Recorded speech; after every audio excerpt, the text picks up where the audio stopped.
It's Throwback Thursday with Covino and Rich. Hi, my name is... What? My name is... Are you telling me you built a time machine? What, a DeLorean? Throwback Thursday. It was a problem, Joe, I'll solve it. Check out the hook while my DJ revolves it. I don't even own a gun, let alone many guns that would necessitate an entire rap. Throwback Thursday. I'll tell you how I became the prince of a town called Bel Air. Bueller. What are you? I'm Batman. Ned Ryerson. Two in the box. Ready to go. We be fast and they be slow. It's Throwback Thursday with Covino. 1, 2, 3, 4. Don't mind if I do. Covino and Rich. Honestly, how do I deal with you every day? Heard all about it on the radio. Yeah! Holy mother nugget. And holy mother meatball. I'm the smartest man alive! You're so ridiculous. What? You're such a fool. Get out of here. Oh, I'm a disc jockey. What's a disc jockey? Here we go. Covino and Rich. Let's go. You know, sometimes I'm wondering if you're thinking what I'm thinking. I'm thinking like Abe Lincoln. I'm thinking I've never seen that show in my life. Oh, I've seen the intro, but I don't know the show. I've seen the same. And I know the title of the show, and I remember its popularity, but I was more of a hey dude kind of guy. Same. I don't know. I didn't watch any of those. Those are past me, but the guy from the show, Kirk Bailey, passed away, and I know a lot of kids grew up with that show. Yeah. Jeff the Jerkman was really bent about it.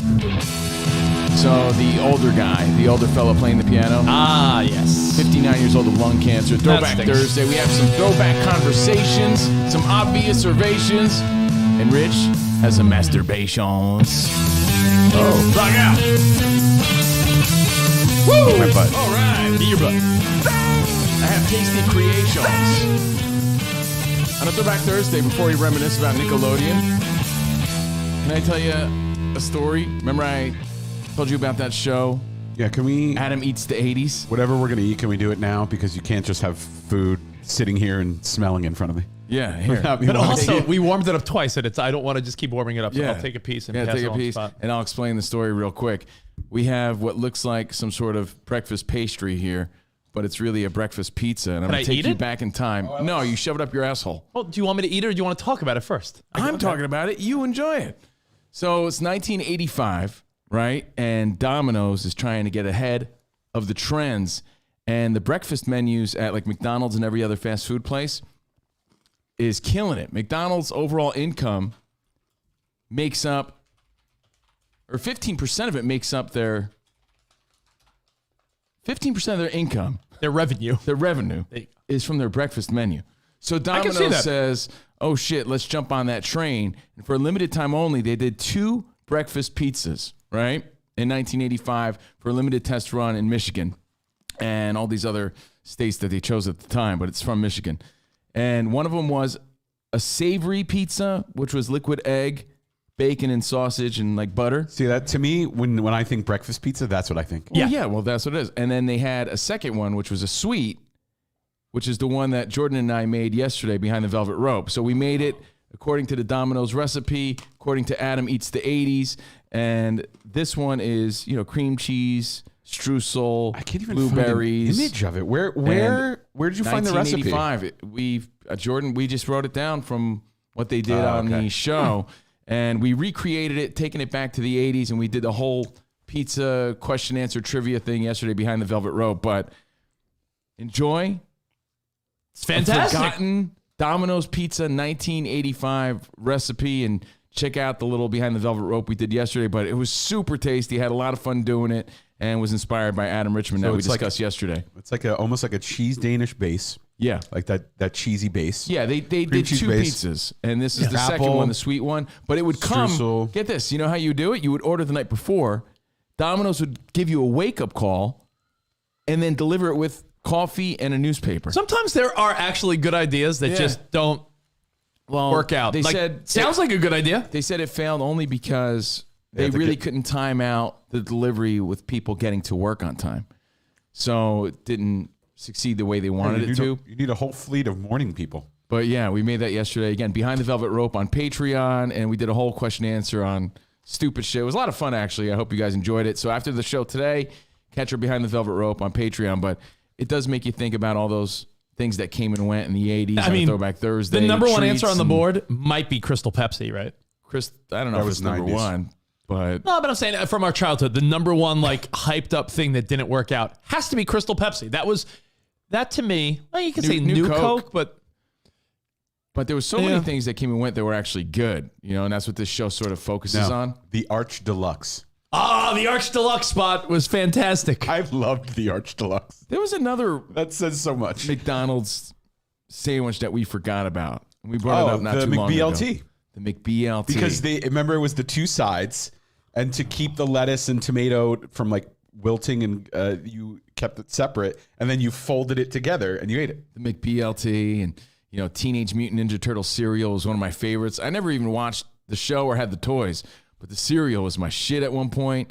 So many things came and went. Donkey Kong cereal, Mr. T cereal. But cereals are trendy, and they could. Like they're pretty much just putting a cartoon's face on and reshaping a corn puff. What did Ecto Cooler become? It became something else. Shrek. Oh yeah, it's the Shrek juice. So yeah, they just repurposed those things, but it was kind of cool to recreate something that hasn't been eaten in 36 years, and had a fun time doing it. And it really was as good as I expressed yesterday on our Patreon. So yeah, well, Domino's Pizza shout out, Throwback Thursday. It was a game changer. Timing and just it's not meant to be, but it's probably good, right? I mean, there's plenty of things that are good that just don't make it, unfortunately.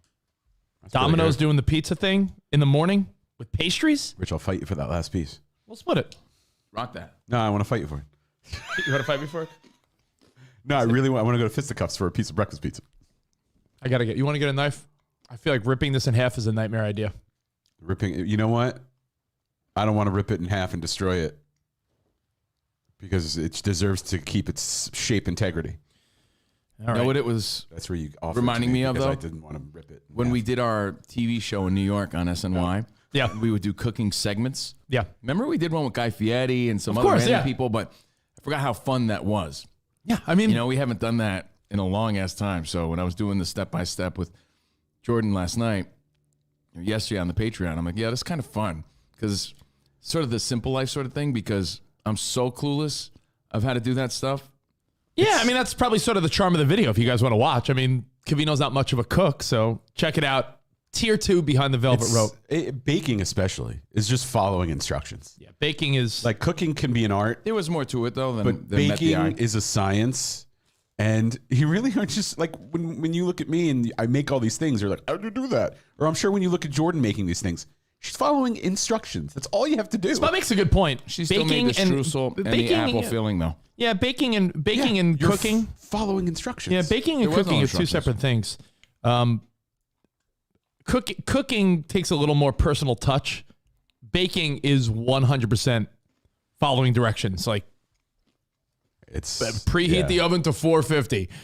Mix this, put this in, do that. Yeah, it's pretty simpleton stuff, but it's still fun to do, step by step.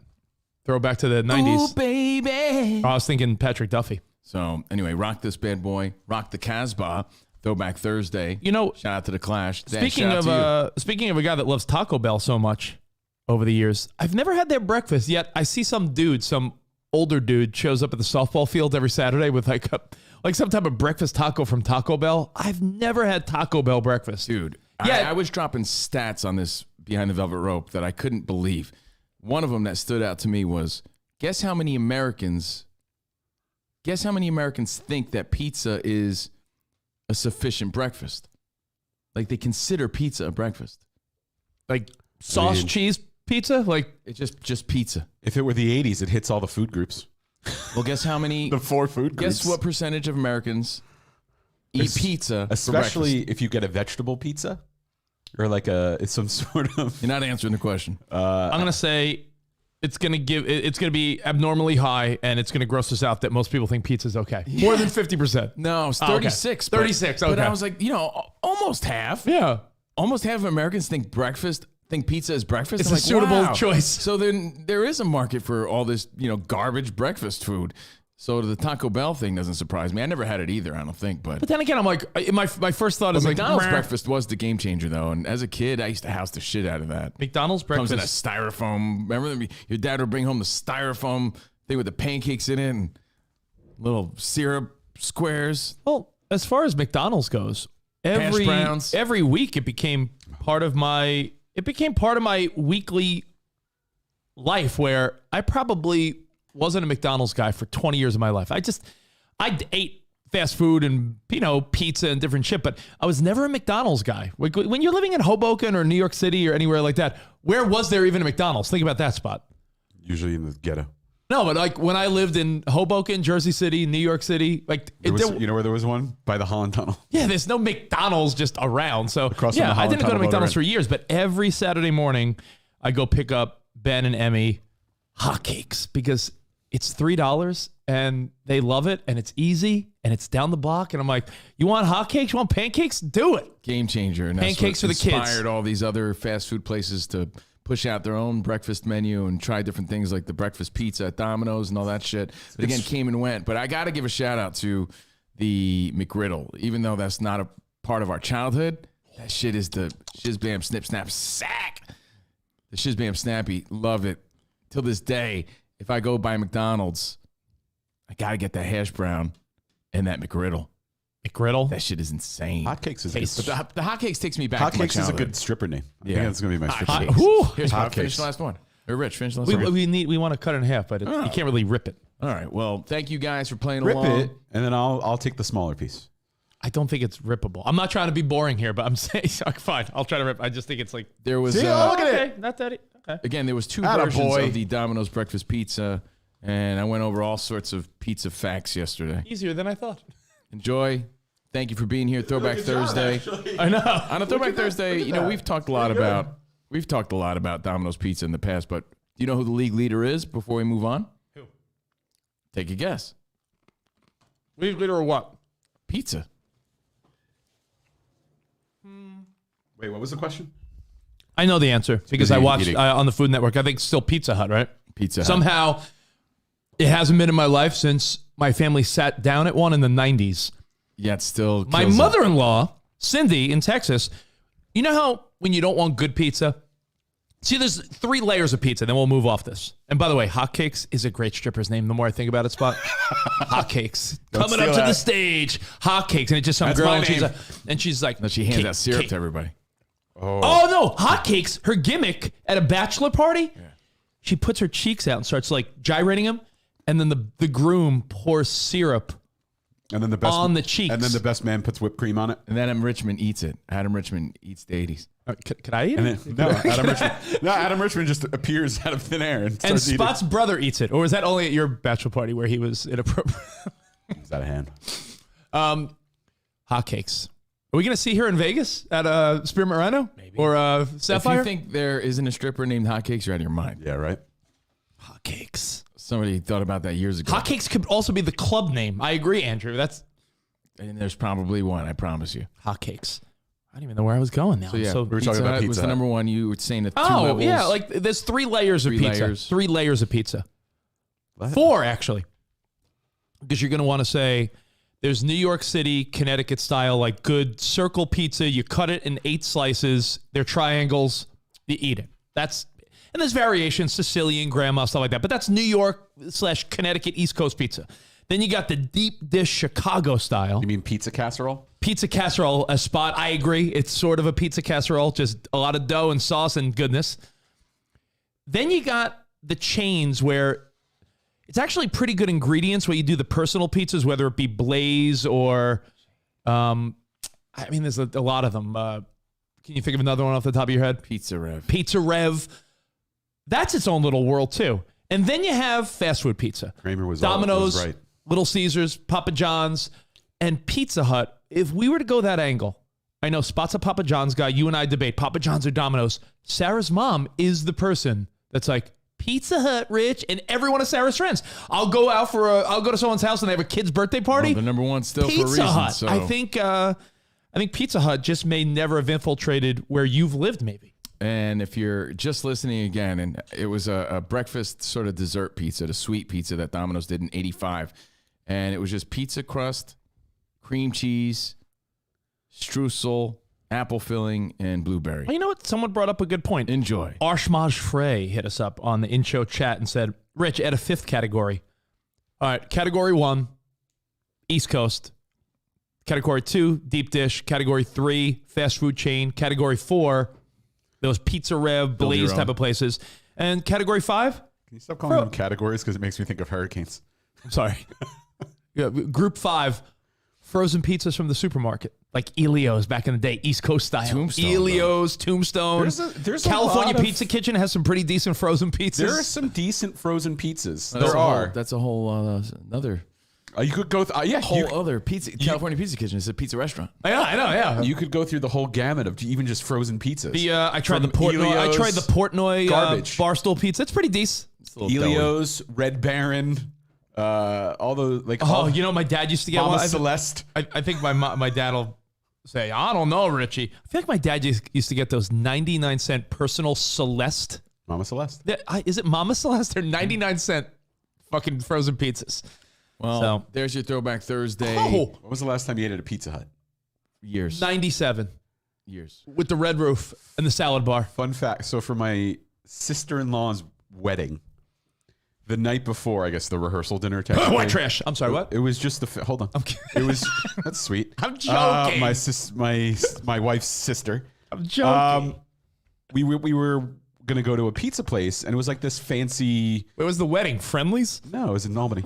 There was a fancy, this like wood fire pizza place, and there was like a 2-hour wait, and we're like, we'll wait it out. It wasn't getting any shorter, so we were just like, let's go find a place to eat. We drove by a Pizza Hut, the restaurant. We're like, we'll just go in here. So we went into a pizza and had Pizza Hut for.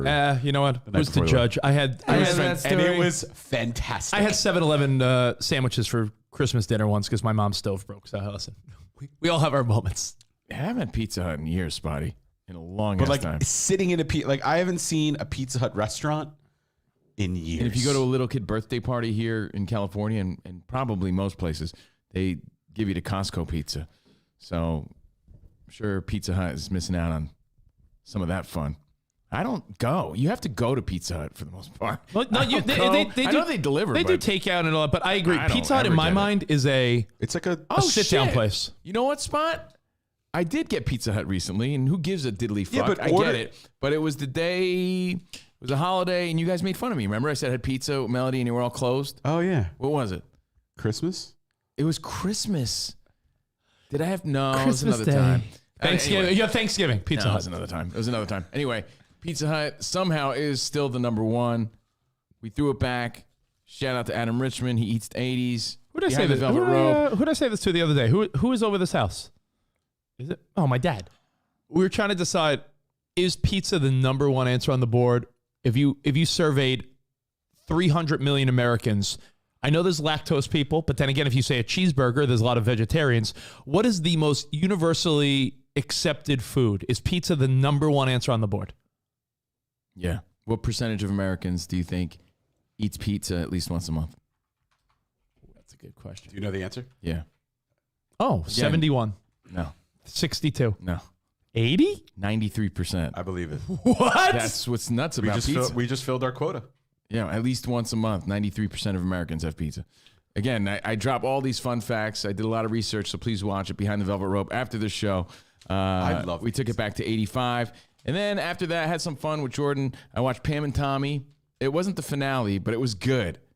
And then it always dawns on me. I'm like, man, this girl looks so hot as Pam Anderson. If I was her, I would just look like that always. Right? I do 4 hours of prosthetics a day? Yeah, Every day? Yeah. Still, Lily like, James. Shout out to Lily James. Lily James, you know her best from Yesterday. That's what I know her from. She was like a sweet little Brit Yeah. in Yesterday. In the movie Yesterday, I'm where gonna show you- Rich, did guy you see loses his Yesterday? memory. Yeah, he saw Oh, it. yeah, I liked Yesterday. So you know how cute. Do you remember her from that? I do, but It's the Indian guy's like love interest. yeah, no, I know. I just can't picture her in that versus Pam nothing because like Pam Anderson. Pam is 4 hours of cosmetic. She has a fake Still, chest she's plate, got a fake forehead. She has It still looks like her though. Oh, yeah. They really Pam her up a lot. Well, do you know that speaking of Pam Anderson, she's going to tell her version of her life on Netflix. in a new Netflix docuseries. This is her in Yesterday. I could see it though. She's very pretty. She's just very pretty. She's dressed just, down there. She's just like frumpy-ish. I mean, that's the Normal. weakest picture possible. I chose the weakest picture on purpose. Because she's cute in that movie too. She's cute. You know, But like nowhere Pam Anderson hot. It's the Henry Winkler theory. You know, if he could be the Fonz, he should have always been the Fonz. But again, Henry Winkler's so cool too. If James Gandolfini could have been as cool as Tony Soprano, why not just be like that in real life? Because I guess you know you're not being genuine. I get all that. She was also Cinderella. People are saying Lily James. So it's like she's beautiful, dude. I mean, yeah. No one said she was wasn't, in the but live she's action hot as Pam Anderson.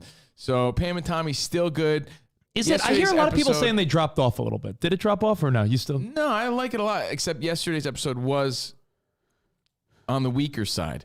So yesterday's episode was just but it's still good. And then I watched the finale of Genius on Netflix, Kanye West docuseries produced by his buddy Cootie. And I gotta tell you, it did him no favors, man. The last episode showed how crazy he is. Was about the Milton Berle unfurl. It was just about him unfurling and unleashing and unwinding and unraveling. I thought when you say unfurl, I think of whipping your dick out. No, it's his unravel. You know, and it's like it did not make him look good by any means, but a really great documentary or docuseries. Genius, that's wrapped up. 3 long ass parts, but it starts off where, man, this kid's really determined and focused, and I get it, and I like him, and he's talented. You know, he's driven to like, yeah, he's like out of his mind, and this guy's a maniac, and Jesus, this is awkward, and you know, that's what it sort of turns into by the end of it, and that's where we're at today. And he's in the news. Kanye's in the news today, and we'll get to that later. But that was my Wednesday night. Little Pam and Tommy, little pizza action, little Genius. And then I continued that other series too, Rich, because I had really nothing else to do. Bad Neighbors? Worst neighbor ever. Worst roommate ever. I watched the first episode, and I dozed off. I thought it was boring, but like fucking terrifying. The old lady episode was boring as could be. You know what I don't it was boring as could be. Sarah looked at me. She's like, do you feel me on this? That this is like really boring as hell? I'm like, yes. Just because it's in the top 10 doesn't mean you have to watch it. I know, but it's great. But I don't know. This guy watches the worst shit I've ever seen ever. But it's in the top 10. All right, so give me a review on Vikings Valhalla then. That's what I want to hear about. I don't. That was number one. That was number one yesterday. Ask Sarah. She watched it. That was number one. What's that about? Vikings Valhalla. I don't know, but it was number one by your. Anyway, I'll stand by Worst Neighbor Ever. I think that's an insane show. I think it's great. It's about worst roommate ever. Worst roommate ever. You know, no matter what story you have, this story usually ends in death or being ripped off of millions or attempted murder. So check it out. That's on Netflix. So I hope you had a great Wednesday night. We're almost there. It's Thursday already. You start drinking tonight or what? Did we get there? Do you do that? Nah. No, you gotta wait till the weekend. Nah, I don't drink anymore. Only edibles. Right. I have one question. Maybe that's why you're dozing off. Pizza places. There's a pizza place. I don't know if this is only in Texas, but I gotta throw it out there because people are like, oh yeah, that place. There's a place that they make the pizza. There's a place for us. By the way, that's streaming now on HBO Max and Disney Plus. Somewhere. You ever see that? I can't wait to watch it. I'm gonna wait for Melody. Place for us. Sorry, yeah, there's a place. Peace and quiet and open. Oh, Rich, you like musicals? I do. Hold my hand and I'll take you there. Somewhere. Somehow. West Side Story is streaming for your viewing pleasures if that's what you want to do this weekend. I feel like it got some accolades recently. It's nominated for like 7 Academy Awards. That's still happening? Yeah. You know what? It's funny you say that, Spot. The whole award season's I've never given delayed. a shit less about award shows in my life. And it's not about like who's that and I'm too old for them, or who's that performing. I don't get it. It's not that. It's just I have zero interest in award shows. The SAG Awards were the one this past weekend. Yeah, a lot of things are nominated. Like Squid Game won a few awards. Michael Keaton won an award. I'll watch West Side Story though. Probably Jessica this weekend. Chastain won an award. I don't know. Yeah, Rich. You said That's There's right. a place. No, there's a pizza place, but we're over the pizza conversation. We can move on. I was going to say there's a place that they make the pizza for you, and I've never seen this, but everyone seemed to think it was normal in Texas. They make the pizza for you and give it to you to bring home, and you put it in your oven, which is like, well, you're doing half the work. I don't like that. I don't like doing any of the No, work. meaning like I don't even you go to the self-checkout pizza. for that You reason. go to the pizza. I only I do know. self checkout. You don't do self checkout? No, I don't like people. I mean, I do if I have to, but I don't want to. Hold on. Isn't the whole point of going to a pizza place is knowing that the pizza's cooked in a pizza oven? Like it's high heat. High Heat on that stone. Really like blasts it, gets it nice and bubbly and cheesy and doughy. Why would you make it at home? I don't know, but It's the worst business model Papa ever. Murphy's. Thank you, Preston. Papa Murphy's. That's the name of it. Papa Murphy's Take and Bake. Mauser said it too. Andrew Sims. Yeah, they make Papa boners. So you go to there and they do the whole like old school, like, here's your pizza dough. What do you want on the toppings? And instead of putting it in the oven, they put it in a box or they pack it. And they're like, here, take it home. I can do that at home. Sarah's aunt comes over the house in Texas. The raw pizza? Sarah's Aunt Ann and her Uncle Rob, who Auntie I love. Ann? Did she bring pretzels? She did not bring pretzels, but Auntie Ann and they Uncle raw? Rob, who I love, come over the house. I'm like, Uncle Rob, bring it in. Love this guy. He's like, we brought pizza. This is over the, when I was staying in Texas last year in 2021. Yeah. And it's like, we brought pizza. I opened the box, I thinking like, I'll dig in. Cindy, preheat the oven. It's like, this place doesn't cook it. You cook it at home. I don't like it. I'm like, what? I don't like it. Yeah, I want Johnny Napkins from Union. That's what I want. Johnny Napkins. All right, well, anyway, off the pizza. Hope you enjoyed your Wednesday night. People like it, though. Papa Murphy's. It wouldn't be in business, and all these people wouldn't know about it. It wouldn't be, I guess, everywhere. I guess the concept is like when you're ready to throw it in the oven. I don't even know why that would be, It but makes no sense to me. look at Papa Murphy's. Tell me what their what's their mission statement. Look at Papa Murphy's. The whole point of ordering a pizza is so you have to do zero work. And as Domino's and Brick oven taste. as Domino's points out, and Pizza Hut in those documentaries, pizza was designed originally as a quick on the go or delivery or like you grab a slice. Like the idea of like, here's a pizza, cook it yourself. It's our fresh pizza, your oven, not as crazy as it sounds. That's their slogan. Your take and bake go-to, no matter no matter how you pizza. Joe Covino like their logo and people stuff. like Like it's gimmicks. a legit place. I'm sure it's Is it, though? legit, but Papa Murphy's. Yeah, they give you like they give you the pizzas and you pop them in your oven. I It's mean, weird. look, it's probably fun too. Is it though? Yeah, like I like Korean barbecue. Oh, they do stuffed? You know, No, I that's don't like worth it. doing all the extra work, but maybe it's just fun and part of the process, you know. Let me just show you the logo real quick. But I don't like doing the work. Papa Murphy's. Papa Murphy's take and bake pizza. Take and bake. Hey, it works. Fresh. People like things piping hot. I mean, it wouldn't be a Piping business hot. if it didn't work. yeah, exactly. All right. So thank you guys for all the feedback. Thank you guys for hanging out with us. Stuffed Like I said, pizza. we're almost there. It's Thursday. Hope you had a great Wednesday night. What'd you do last night? What did I do last night? Oh, my wife was working. So Sarah was working. So on the night Sarah works, just a little extra work for me because I'm solo with the kids because she's sort of locked in the room doing her thing. So when the kids can't disrupt her, I'll be honest, I just try to tire out the kids. I have them run around. I'm like, let's go for a walk. Let's run around. Let's play. Let's throw a ball around. I try to tire the shit out of them. Why don't you do that trick I see online where you lay there and sleep, but With a you have fishing them- rod or something? Or? No, you say, hey, kids, it's a painting contest. And you just lay there and fall asleep and see if they can paint you. Can't do that? Oh, that's a good one. How about you just tie them up? Paint you? Instead of tiring No, not them you. out. He's saying like, here's art, here's paper and pencils and markers and paint And you lay there. and you 'cause lay you're there and the take a nap. object. I'm like, all right, paint that. Go. It's not a bad You idea. never seen that You meme? should pose like Rose in Titanic. With your- Yeah, it'd be a little weird for his kids. Yeah, I'm that would kidding. be weird. I didn't mean naked. Oh, yeah, with my hog out? Yeah, I don't know about that. Jesus. But no, it was a fun night. You make the kids dinner, you throw it in front of them, throw in a cartoon, a little bath time pajamas. Like my night was just as boring as every other parent's night. Eat your mac and cheese. It was tortellini night. But my daughter's doing this thing that is aggravating as fuck. And I'm sure you dealt with it with Melody at that age. Which is they say one thing, like Emmy, like the other night, Emmy, what do you want for dinner? You want me to make you a steak quesadilla? I make her a steak quesadilla. I think you wanted a steak quesadilla. Yeah, exactly. I don't Hey, think- great parent trick. Yeah, good project. Continue, bud. Wow. I'm just saying, can you lower it? Do you guys forget? No, Should I give you an indicator? It looked Nose? like Is you were it tweaking- nose it looked to like you were- arm You were to- tweaking nipples. Yeah, it looked like you were Lower it a tweaking little nipples. bit. Rich's voice just. Plus, I It's have so weird. headaches, but he's so loud, bro. I haven't changed the volume on this since we but started it's it in the super studio. loud. It's the second time this has happened. Oh, that's weird. Yeah, Okay. it's super loud. You are. I want you to tweak his nipples.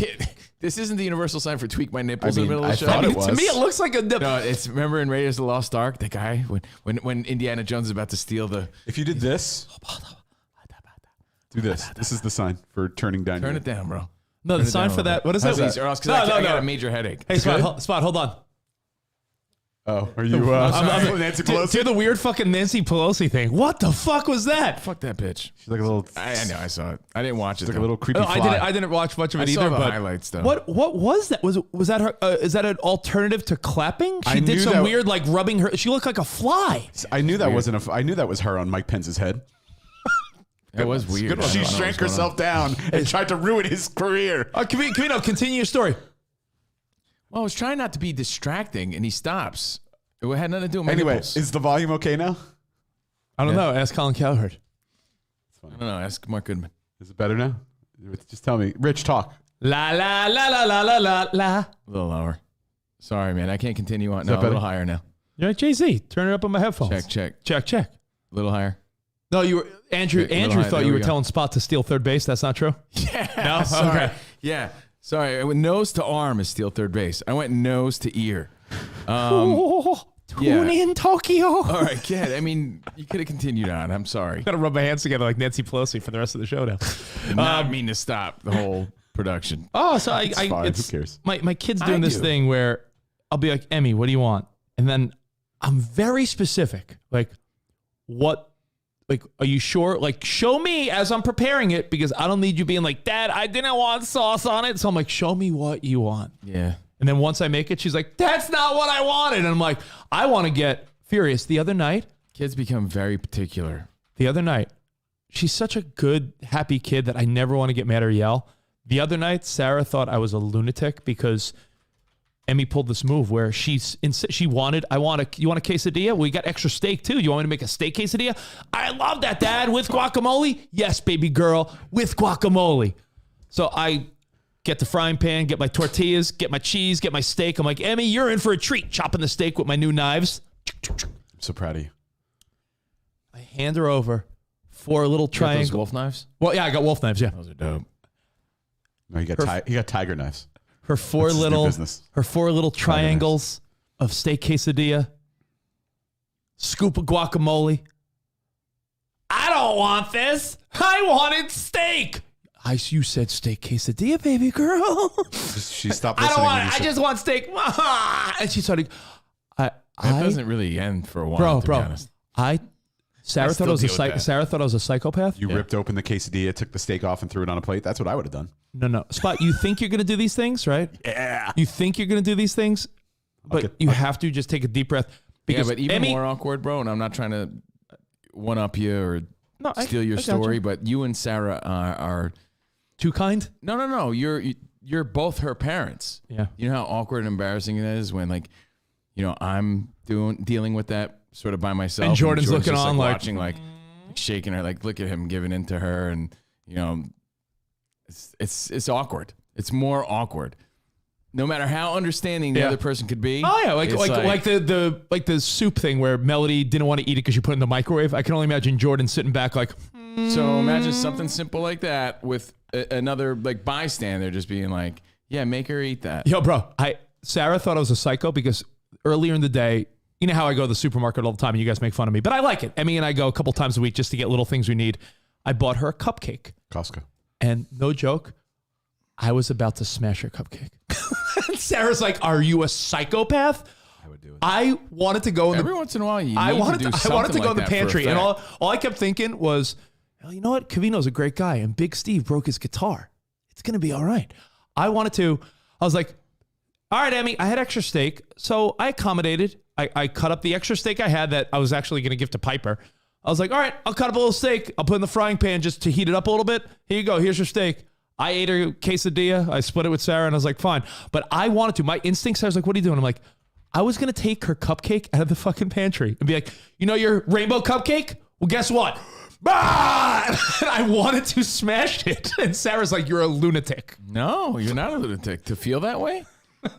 You know, it's one thing to feel that way, another thing to actually do it. But to feel that way? Yeah, I don't blame you one bit.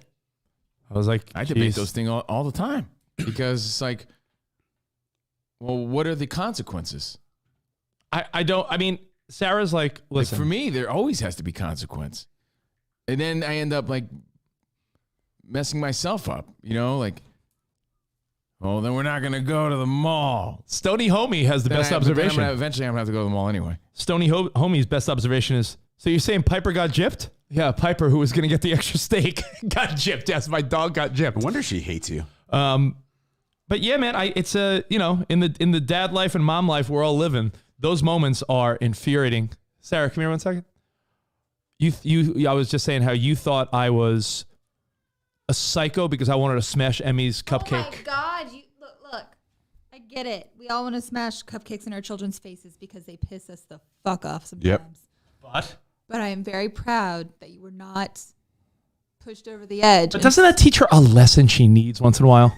That will fucking traumatize her. Remember the one time she said that she was like, she's only had her feelings hurt once, and who was that by? She goes, I got my feelings hurt once, and it was Daddy, and he apologized. I was like, oh. What'd you do? Don't worry, she won't forget. She'll bring it up 12 years from now. Oh. Exactly. So you don't think she's gonna bring throw up it in your face. She's gonna not. She wouldn't throw. She got mad. She got mad about something with a unicorn or something, and she went in her room and started crying. I'm like, all right, stay in there, and I just left, and I didn't go back to check on her, and she cried. You know what happens? Oh yeah, well, unicorns are in Rio. I'm not saying that it's the same for me as for everybody else, but I've noticed it's the same arguing tactics that adults have, not just my ex has, that Melody also uses, where she'll bring up now things that I did, like whenever you did to hurt Emmy's feelings, right? Yeah. Melody will bring up those moments for me, and I'm like, look, I'm not denying it. I'm sorry if that hurt your feelings, but what she forgets is the shit she said that garnered the response. They're sort of like reaction. They're sort of like mini versions of our wives and girlfriends. Like when you're raising a girl, they do that shit. Like Dad might have done that, and I might have said that. I didn't mean for you to feel the way you took it, but you're forgetting about the part where you were saying some weird shit about your mom and me or something, and that's why I did what I did. So, you know, kids are going to remember things, and I'm sure my parents feel the same way when they hear our discussions. You know, kids are going to remember things the way they want and the way it affected them, not necessarily the truth at all. I think Sarah makes me way soft, and she thinks that she thinks she's making us like sweet and reasonable, and like there's no reason to yell or flip out at your kid when about that. They have pills for that, Rich. It's not about that. It's not like, it's not gentle parenting. It's responsive parenting. Bend down too much with boobs are going to show. Keep going. Kidding. Sweet. More subscribers. That's a very like flowy, but it's very. Flow. All right, go on. Anyway, go. No, it's just it just fucking sucks sometimes to like have to be the bigger person. But if you have to be the bigger person in like real society, I don't know. All right, go. I don't even know. Yeah, you don't even know because parent how you're gonna parent. Just I don't know. I don't know anymore. Yeah. Great input, Sarah. Great input. Are you okay? Bye. No, don't throw it in my face. If I can't smash Emmy's cupcake, you can't throw coffee at me. I love how your shirt says you can throw my coffee in his face if you want. All right, let's see. My family has a long history of picky eaters. I am one of them. This is from Neeby. My sister won't give in to her kids. You can't walk on eggshells around your kids. Well, I guess you do, but they're little. Their emotions are not developed yet. I know. Have kids, there's no they blueprint, said. And all kids are different, so. Have kids, they said. Kids respond different. Am I right? But what you're describing here kids, is really my issue with therapy and things like that sometimes. A kid's feelings are going to be their feelings. That's their truth. And I hate that expression, but it's true, right? That's their truth. But it's not necessarily the truth. So if a kid, let's say your kid grows up and she needs someone to talk to, right? Because dad hurt her feelings. They're hearing one side of the story.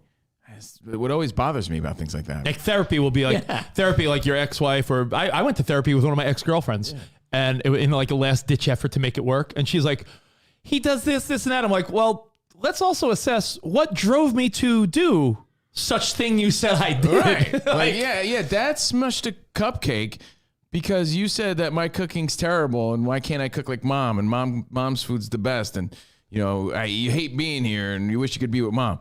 You forgot about that part where you refused to eat and you threw food and you forgot all that. All you remember is me smushing the cupcake.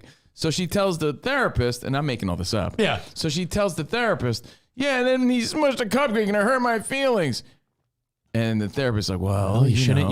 I mean, is that Steve? Is that? But they don't know the whole other side of the story. That's what baffles me about this stuff. But anyway, I guess their feelings are their feelings, so therefore it's true. But it's not the truth. My only complaint, because however, I think there should be consequence, Rich. I'm telling you, my biggest mistake is not giving Melody enough consequence. Yeah. So I work this on whole that. gentle thing. As much as I adore Sarah, she's a sweetheart. I don't know if it fucking works, bro. I think it's a little too gentle, and I'm sure we'll compromise over time. But I look at it this way: I ask Emmy's teachers. She listens well. She never talks back, and but that's different. I know in school she's really good. Yeah, same. At home, same.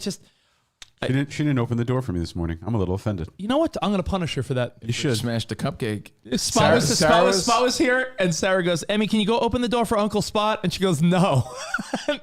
She just sat there playing with unicorn headbands. And you know what? One day I'm just gonna be like, you know what? Unicorns aren't real.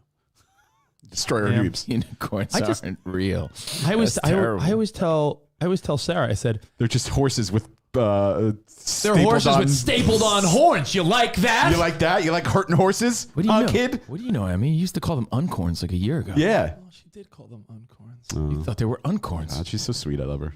I could never. But she's such like a sweet good. But she's such a sweet good kid. I'm sure you could say the same about Melody. So in those moments when they're little, it's like, do you really want to yell at them and make them cry? But then you're right. You're teaching them consequences. So it's such a battle to balance that. It's such a because I always say, Sarah, if we are super sweet and kind and understanding 100% of the time to Emmy, what's going to happen when she runs into assholes in life? Will she be equipped to deal with asshole behavior if we're always so sweet with her? And Sarah's like, if you're always sweet with her, she will be a sweet person. And I'm like, I don't know. I don't know. Let's see. Learn behavior. I'm just digging my rewarded thoughts. for bad behavior will get bad behavior. That's from Jason. Oh, you're back. Hi. Sorry. Have you thought this out this time? No. Damn it. What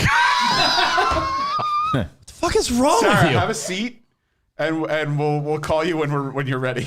When you have your thoughts gathered and you don't have fucking mom brain, when you're not brain dead, raise your hand and we'll give you the microphone. Let me set up a microphone. No. I'm going to set one up. No, she doesn't want one. My question is, did Ben get a haircut? That's from Preston. He did, but he got the slightest little trim that it's not even like a haircut.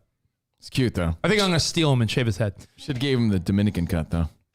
Sarah, are you drunk? Have you been sipping back? Lonnie wants to know. Did you have an edible? No. Sarah turned out really good. What did your parents do? Did your parents yell at you and reprimand you? They didn't. Wait, hold on. I think you got it for me. Yeah, come here. Come. Make your point. I don't want to bore people with this. I'm not trying to bore people. No. Hang on. God, son of a... I can't. No. My brain's fried. All right, go. Later. Peace out. Bye. I'm gone. That's okay, Sarah. That's how we feel when we talk to Rich. Because, what is he trying to say? No, she's done. Hang on. Talking to Rich has become, let's fill in the blanks for him. Because he's not going to remember the person's name. And he forgets his own story. So you just witnessed how we feel. There you go. The end. My wife is brain dead. All right. Again, to piggyback on your conversation, I wish that I would have given Melody more consequence. I was also tongue-tied, like my favorite alt vault song. I was tongue-tied and my hands were tied with that when it came to reprimanding and consequence.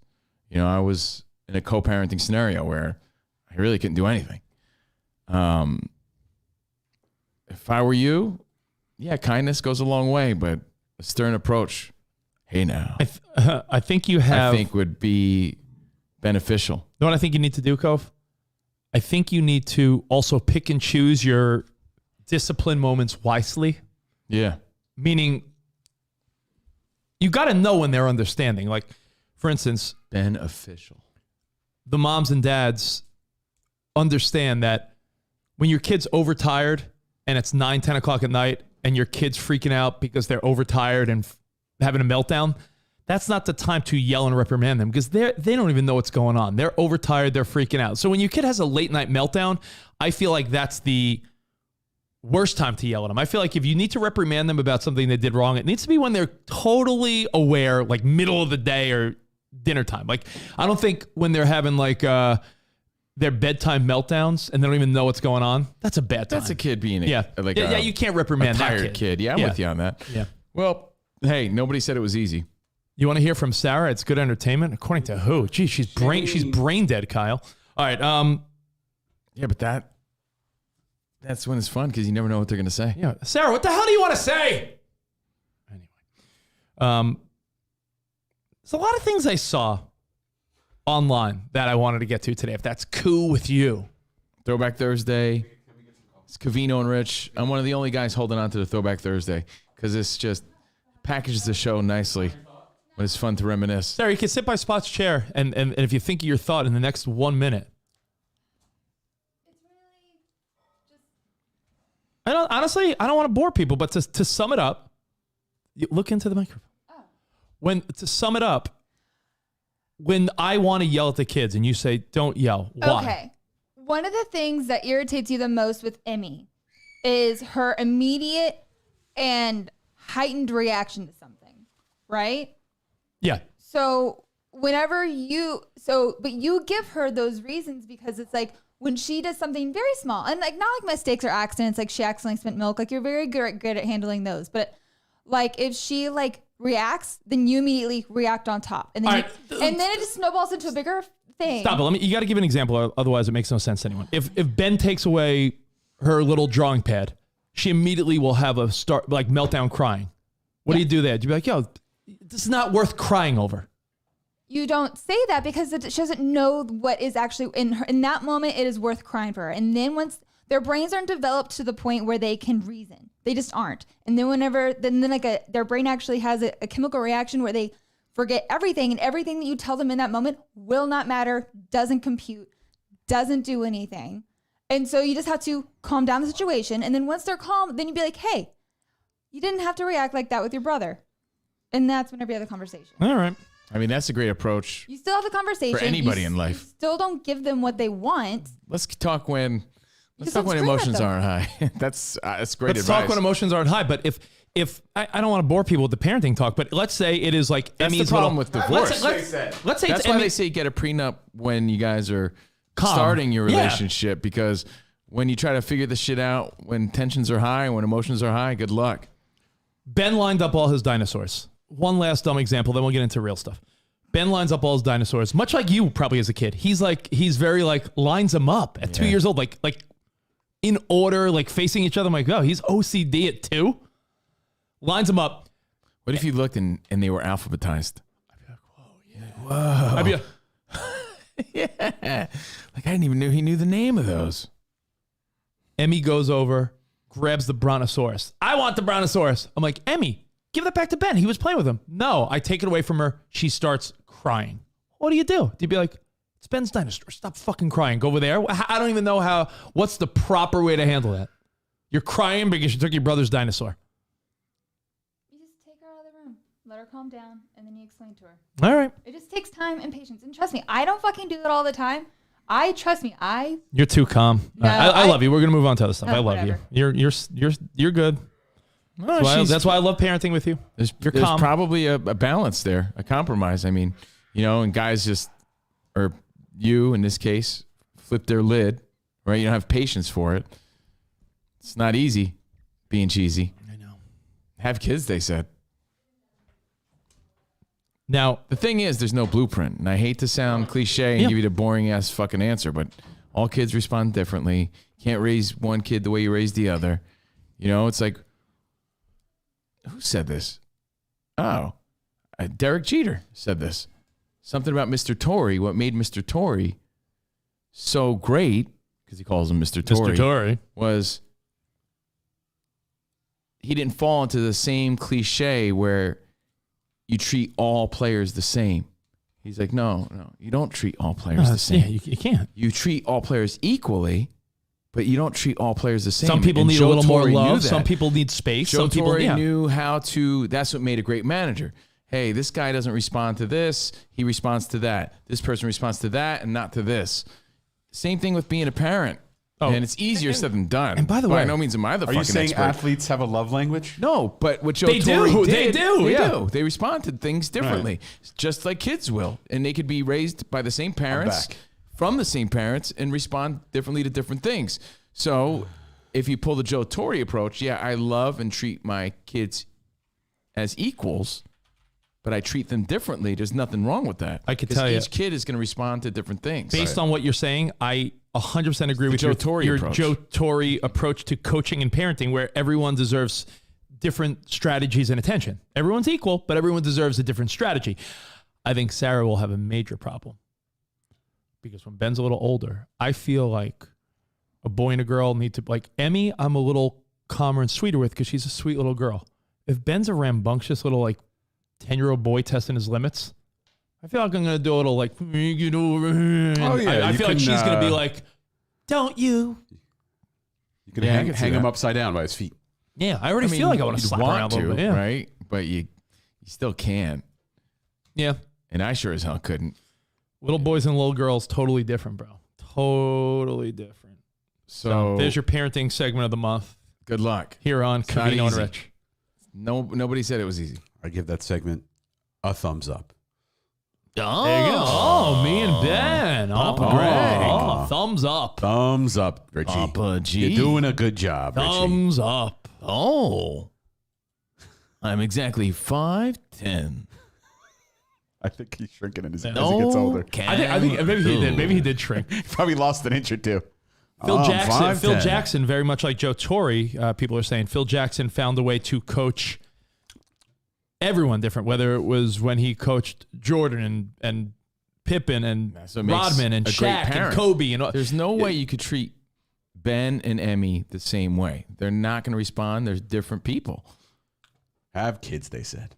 It'll be fun. They said. New episode today. I know. Mr. That's Torre. why I keep saying it. You treat them equally, love them equally, give them attention equally, but you got to treat them different. Ben needs a slap in the head. He needs a slap in the head.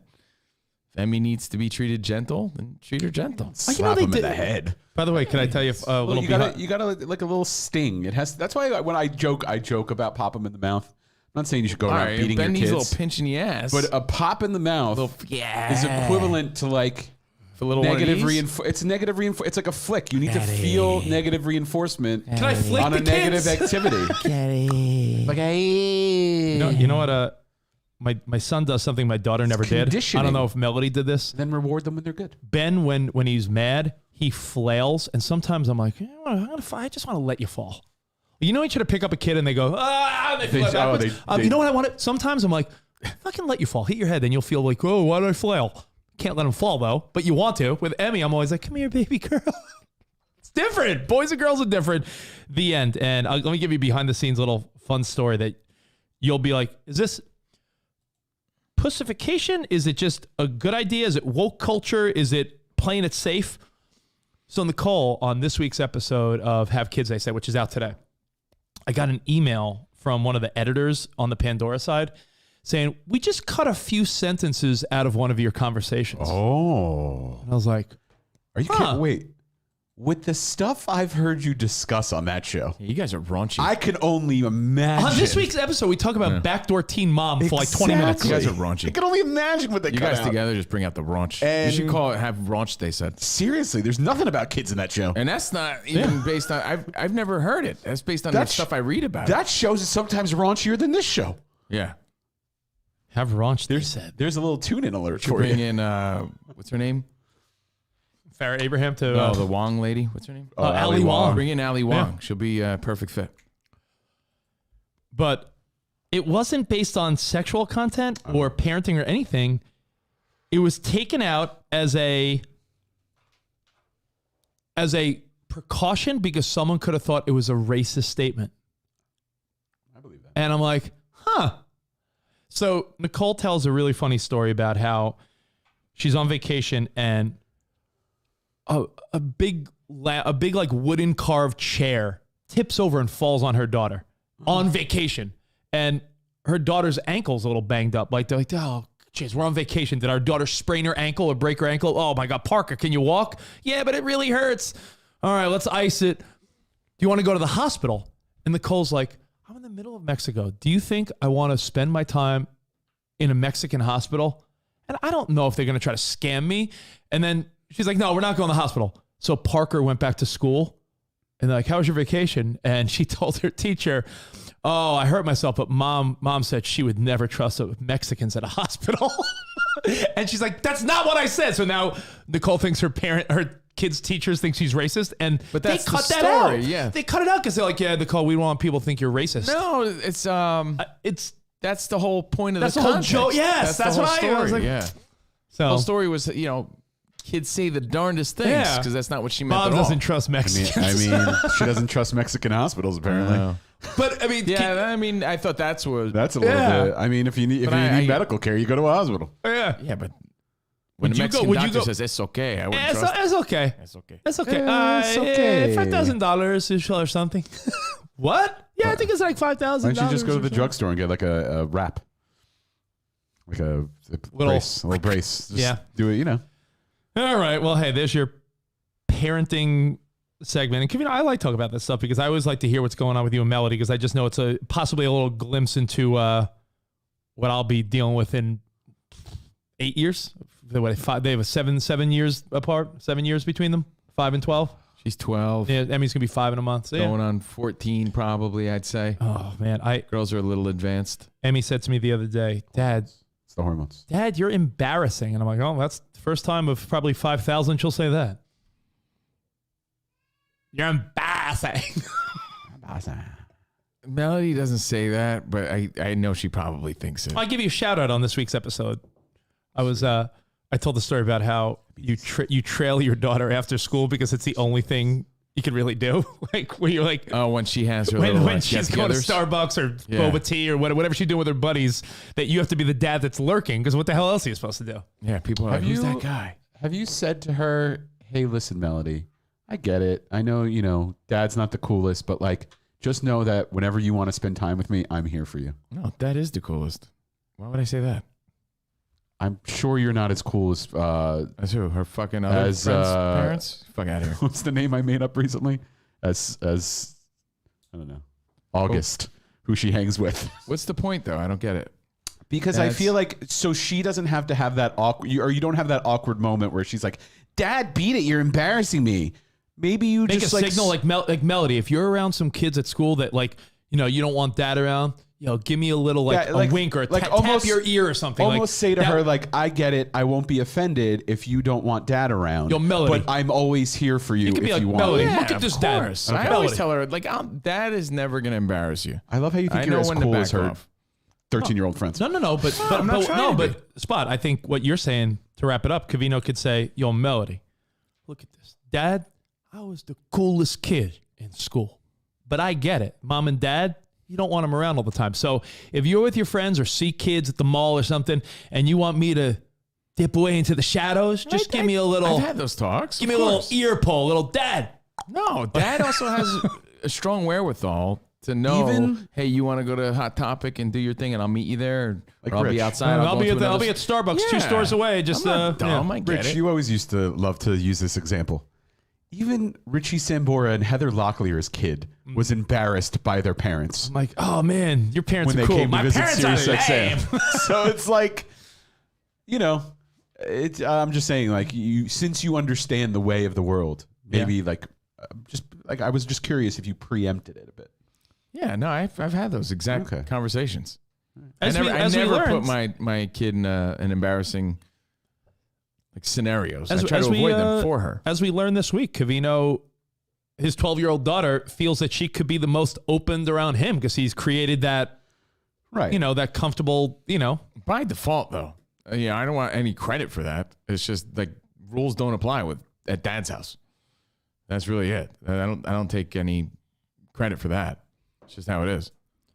So and the final note on this is if your parents, the more open you are, the more of an open conversation you have with your kid. There's no need to hide shit. Yeah. No need to lie about things. Well, I think we could have one final note on the parenting conversation. And that's if your parent don't watch Euphoria.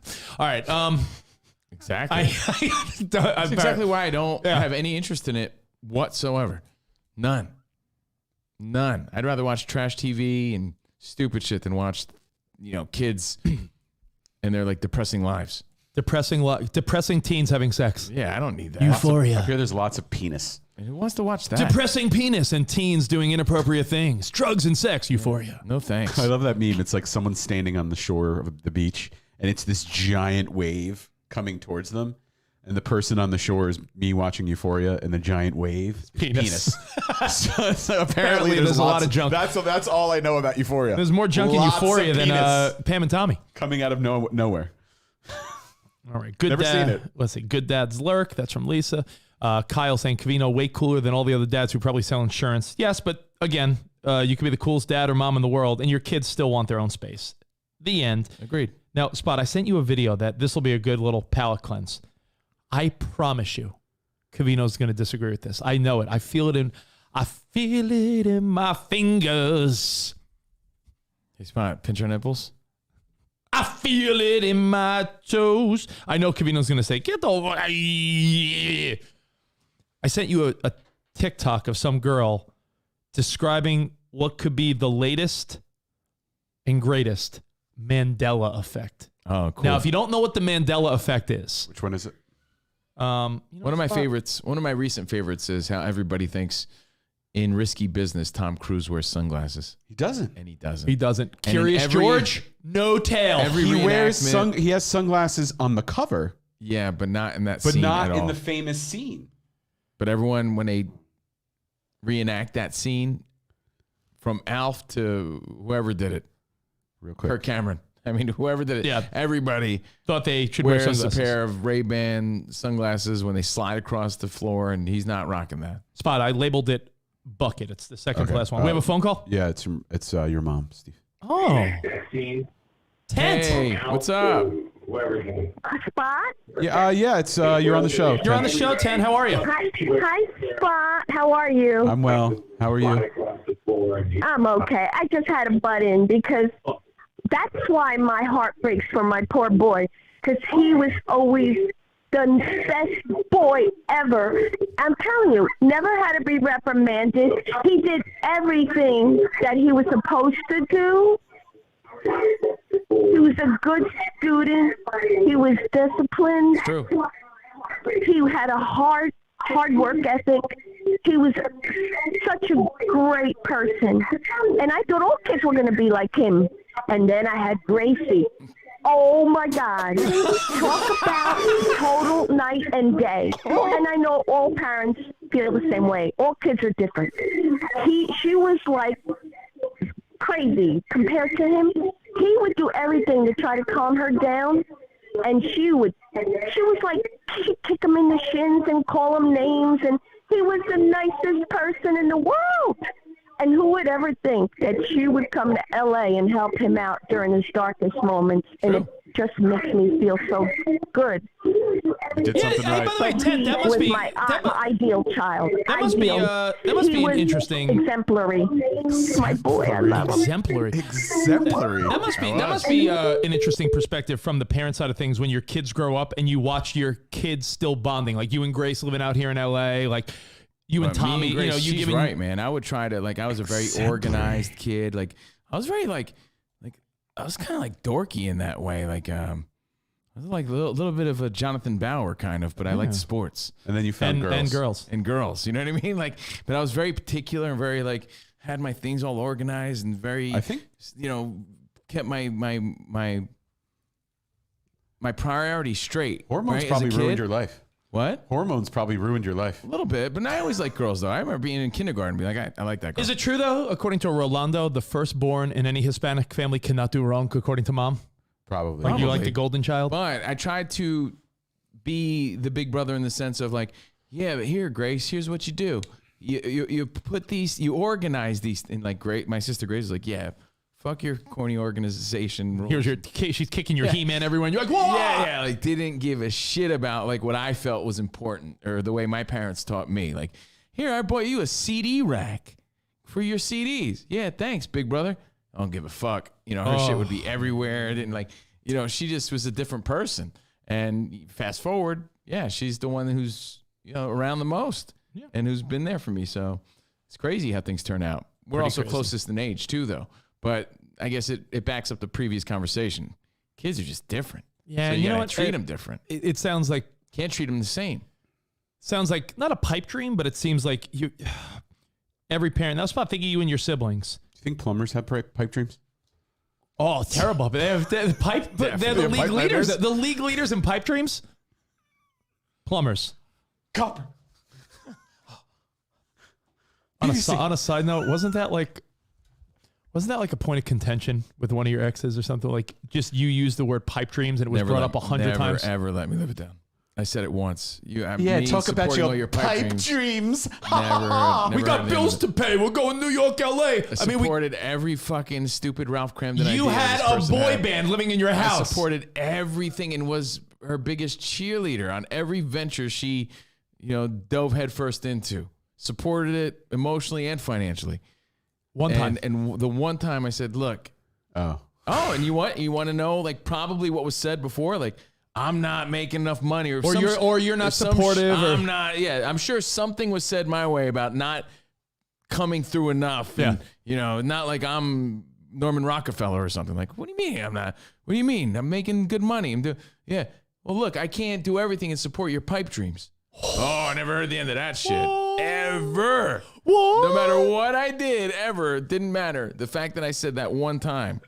Anytime It was brought up for years, dude. Yeah, I think we've all been there where you say one wrong thing. You F1 goat. You F1 goat. You let a boy band live in your house. You supported every project or idea or business venture. But one time you said pipe dreams. And I had legitimate reasons to say that. I was drowning and saying, well, what do you mean? You know, I'm the only one doing anything here.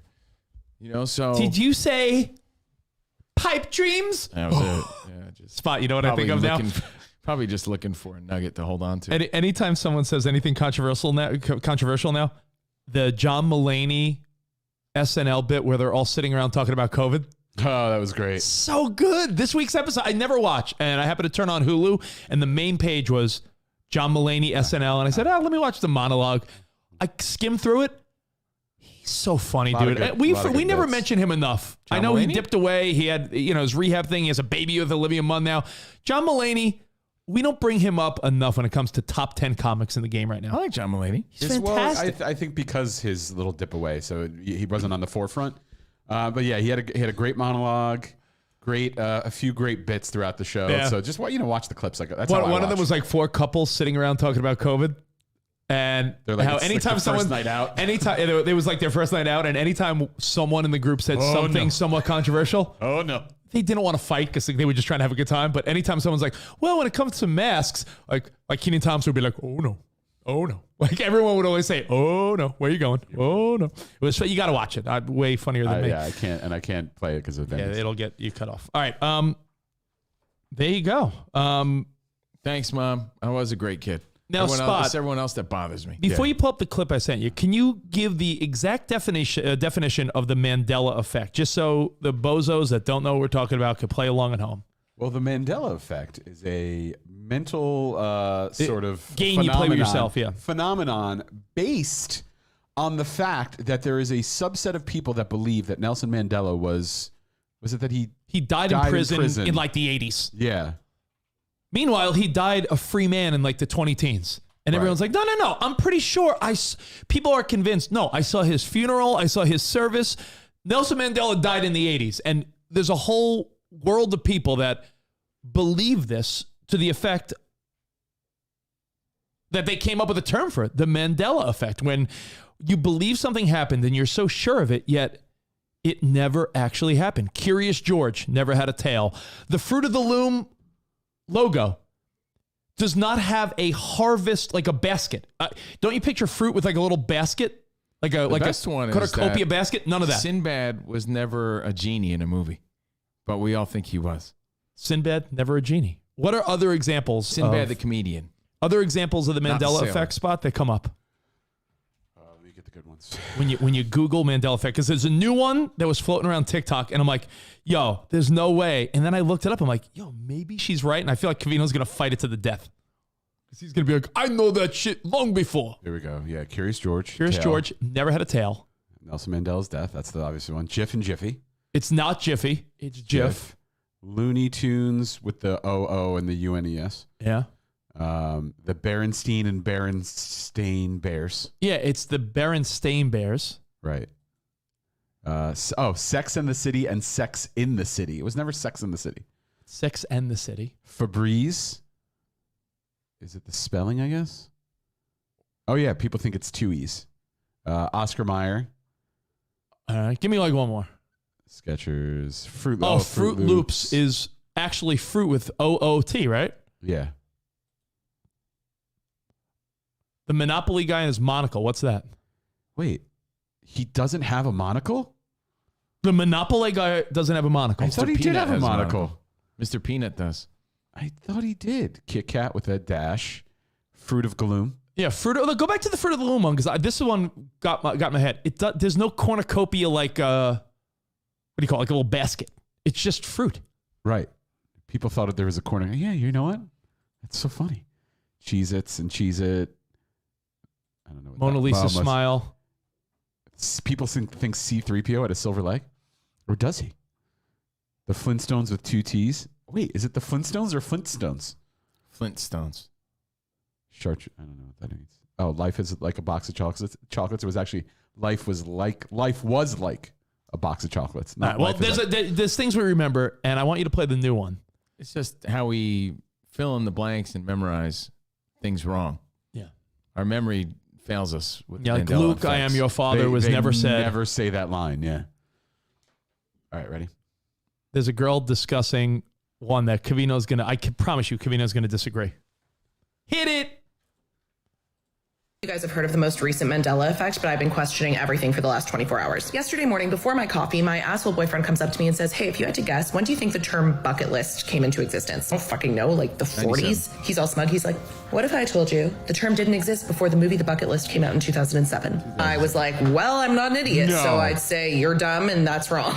He's like, no, it's the most recent Mandela effect and people are going fucking crazy over it because there actually is no proof that this term was ever used before 2007. The screenwriter of The Bucket List made a list of things he wanted to do before he died called Justin's List of Things to Do Before He Kicked the Bucket, and then he shortened it to Bucket List, and then he made a movie called The Bucket List. And before this movie, there is nothing on the internet, nothing in Google Books, nothing in literature, and people have been looking, not me, actual like sleuths, that no one can find any proof that this word was used before 2007 because it wasn't. I say to Joe, well, that makes no sense because I've never seen The Bucket List, and when I saw a trailer for The Bucket List, I knew what it was about because I know what a fucking bucket list is. He's like, no, you actually saw the trailer for Bucket List and deduced what it was about through the context of the trailer, and the word bucket list became widespread later. And I'm like, oh. So this all isn't sitting well with me. I go, I have to disprove this whole thing. I need to call some old people that have concrete memories of using the word bucket list in their past. So I call my parents. My dad goes, I'm going to say post-World War II. My mom's like, no, it's older than that. It's got to be 1800s. Sorry, I got dogs here. So, well, buckle up, guys, because according to the facts, this term didn't exist until 2007 with the movie The Bucket List. And both of them, like me,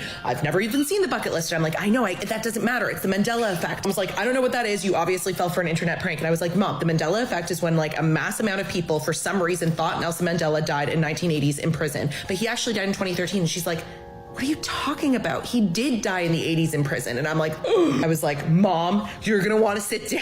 Anyway, whatever. If you think you've been using bucket list before 2007, you haven't. And if you can find proof otherwise, please present it to me. I implore you. I don't want to believe this either. The world has once again duped us all. Okay, I don't know. I like her. I think she's likable. I never saw her before, but I was like, oh, that was good. That was a good, quick explanation. Is this from Jersey Talk? I've seen this clip and I reminds me of like a outspoken Jersey girl. Yeah, she's probably right. I don't know, but I imagine she's wrong because what I hate more than anything about TikTok, and again, it's because I'm older, is when younger kids are discovering things that we knew forever, but they're posing it as like, did you know? It's like, yeah, I knew because I'm not a dummy. You know, and yeah, I knew because I lived it, but they're just discovering these things for the first time. You know, it could be a music fact or a movie tidbit or, you know, an observation that we made like a million times over because we're older, but they're just discovering it. So it comes across as like, yeah, how obvious, but it's new to a younger generation. So bucket list, is that one of those examples of, yeah, it's always been around, but it's new to them? You know what? I liked I don't know. The best thing she said there, which by the way, I thought that was a really quick, fun explanation. I think that what she said is something that I never thought of, which is you probably watched the trailer for Bucket List, right? Mm-hmm. And then by watching the Bucket List trailer, you very quickly understood like, oh, bucket list, things to do before you kick the bucket. And you connected the dots on your own because it's a pretty simple concept. Like, I'm Morgan Freeman and we're the bunch of old guys and we're going to make a bucket list. What's that? Bucko before you kick the bucket. And in your mind, you're like, oh yeah. And that became such a mainstream term. Like, what's your bucket list item or your bucket list thing that we think we use that our whole life. But maybe we didn't. I believe her. It did not exist before the movie. I read the comments for people. Certain. I read the comments because in the comments, you know, there was going to be someone trying to prove her wrong. Yeah. No one in the comments can prove her wrong. Like people are like, oh shit, I tried too. And there's no proof of the term bucket list before 07. When did the Buried Life come out? Remember we used to talk to those kids when we did Maxim Radio on MTV? That was after 07. Yeah. Maybe they were inspired by the Bucket List movie. Maybe they were. I forget. But there was a show about it. And we used to have these kids on our 2010. show. 2010. So before 2007, the phrase, the bucket list didn't exist. I really can't fight it because I don't have any proof. But it's a great Mandela effect because you assume. Oh, bucket list been around forever. That it's been around forever. Because you could also imagine your parents saying like, yeah, I'm going to add it to my bucket list. Never said it. Zush hit us up saying it's totally true. They said what it meant in the trailer, so we easily connected the dots. Like, I'm going to make a bucket list. And Morgan Freeman, what's that? Spot, can you pull up the trailer for Bucket List? Because I want to see how quickly they explain it, because that might give you the answer. If the trailer is pretty self-explanatory, we think we knew it before then, but add it to the list of Curious George, Fruit of the Loom, Luke, I Am Your Father, Fruit Loops, so, you know, all the different ones throughout the years that we got wrong. I think it's a good one. It is a good one. It's a proof for all I didn't audiences. fight it when I heard it. I run hospitals, not health spas. 2 beds to a room, no exceptions. There was a survey once. 1,000 people were asked if they could know in advance would they want to know the exact day of their death. Who the hell is that? Who the hell are you? 96% of them said no. Oh, God. What am I, at the morgue? That was the first time I laid eyes on Edward Cole. I want my own room. You run hospitals, not health spas. 2 beds to a room, no exceptions. Damned if I'm gonna spend the next 3 weeks laying next to Zombie Boy. My freshman philosophy professor signed this exercise and called it a bucket list. We were supposed to make a list of all the things we wanted to do in our lives before we Kick the bucket. Cutesy. There you go. See, and even Jack Nicholson looks surprised, like, oh, 52 cute. seconds into the trailer. Yeah, so there you go. Throw it on there. I might have to watch this movie before I kick the bucket. I've never seen it. It's a good movie. You? Yeah? Yeah. So, yeah, no, it's a good one. You expected me to fight it. I've already seen this clip, and I've already like come to terms with, yeah, maybe she's right. Okay, Mandela effect, bucket list. But it's a good one because it does feel... It does, maybe because you've always heard your parents use the expression, kick the bucket. Yeah. But you never really said bucket list, but it feels like it's been around forever. Another observation, that movie's 15 years old. So we've had 15 years to have that word float around. Yeah, we've talked about through the entire history of our show. Like if I were to do a search, it would just come up because it's the entire history. But almost we've the entire totally history of the show. adapted that into our vernacular. Yeah. Yeah. Now, Spot, I gave you another TikTok clip, and a guy like you who takes pride in his beard, a guy like you who your beard is part of your look, part of your personality.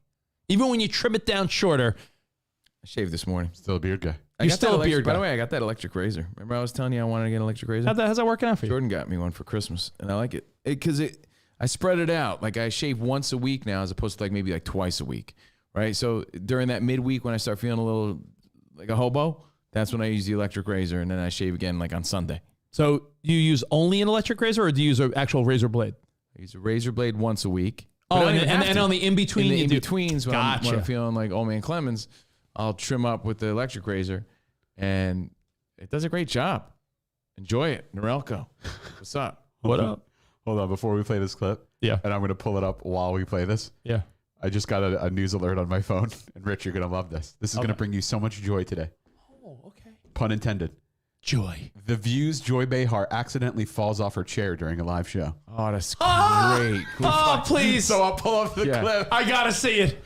Fucking worst human on earth, Joy Behar. Thanks, people. She is the worst. I hate that her Italy more. clip is the worst. I hate Joy Behar. That Italy clip is like is she serious right now? Joy Behar might be the worst human being on She's a planet piece Earth. of just based on that clip. In the media, I'm sure there's murderers and killers and bad human beings out there, but I'm talking like, who do I hate that's probably a decent human being? Her. If you say, of the pretty decent human beings out there, who do you hate? Joy Behar is my number one. I think she's like the worst person. I didn't give a shit until I saw that recent clip. I hate her. So set up this other clip. All right, so beard guys like Spot. Yeah. Friends we have that take big pride in their beard. Part of us. It's a part of us. It's the equivalent of your pomp and your side poofs that you used to have. It's whatever you have, your style, your stubble, your part of your identity. Yeah, it's part of your identity. Your little poof. Jason Brown's like, not as bad as Tucker Carlson. I think you should put Joy Behar and Tucker Carlson. Kanye likes Tucker. Like there's a whole On thing like a desert island. Not to together. go down this tangent, but there's a whole thing in the past 24 hours about Tucker Carlson demanding that Joe Biden would have released the new Supreme Court justice nominees' LSAT scores. It's like he's entertaining. That's like demanding someone's SAT scores. I was gonna say at least It's Tucker. like- Tucker's totally And that's what eye he's there rolly. for. He's doing his job Yeah. and he's entertaining. He's totally That eye bitch, rolly. What the hell is she doing? So you want to know their credentials? Look up their history. Like He's their, totally an eye career. roll, and he's stroking the extreme right. But Joy, oh god, she's the worst. We were going based on SAT scores. He's I wouldn't be sitting entertaining. here. Tucker is. I like watching Tucker's a dick, but he's an entertainer. Joy's an asshole. She's not entertaining. Shoot them both into the sun. I'm with you. Get Elon Musk to put both of those people on a fucking rocket ship. Send it out of here. All right. Now, your beard, such a big part of your life, Spot. Yeah. Such a big part of your life. And anyone that has a beard, I need you to rank this on a scale of 1 to 10. 10 being, you've gone too far. 1 being a silly prank. Play the beginning and then fast forward towards the end. This girlfriend I can't fast forward. tells her boyfriend she's gonna give him like a facial with lotions and stuff, and she's gonna put it on TikTok because maybe she's like a makeup type of girl or something, right? Or she wants to do some demonstration. But she actually puts Nair on his beard, and then when she wipes it away, it fucking kills his beard. Take a look. Watch the beginning and then the end. Can't skip. We are back at it with Allie's Beauty School. So today this is Noah, and we're going to be doing a face mask on Noah. So Noah, you're my client, okay? Here, move. He doesn't have like a spot gonna beard be if you're putting just this listening. mask on. But he's like, It's like Noah. wispy grossness. but Spot, he's very country boy. This Like I smells feel like like this just is like I feel like I know people like this in Texas. Backwards hat, like almost like a hell would put wispy this on their neck beard more than anything. Like Just chill. this guy's a country Don't get boy. in my mouth because I don't want to be eating shit. But it's not a spot beard. It's okay. No, it's not a big spot beard, but he's got a beard. It's part of his look, clearly. All right, now fast forward. I can't fast forward. How long's the video? It's like maybe like a good minute. I saw a similar video where it's probably all bullshit, but a See guy if I can jump ahead. guy goes to buy hair dye for his wife, but he switches the dye in the box. Okay. Yeah. I just She have ends to up with red minimize. hair. So here you go. Look. So I have to minimize the video. Hang it's on. fine. Here. Don't get it in my nose either. I'm not trying to breathe the shit in. Okay. I don't want asbestos. Noah. Just Noah. Noah. That's how people from Pennsylvania say no. Looks like she After did him a 5-minute favor. break, we're going Weak to ass take this beard. mask off of Noah and see how The Nair See how his wipes all skin the hair is- off. What are you laughing about? nothing. What are you laughing We're about? taking this mask off.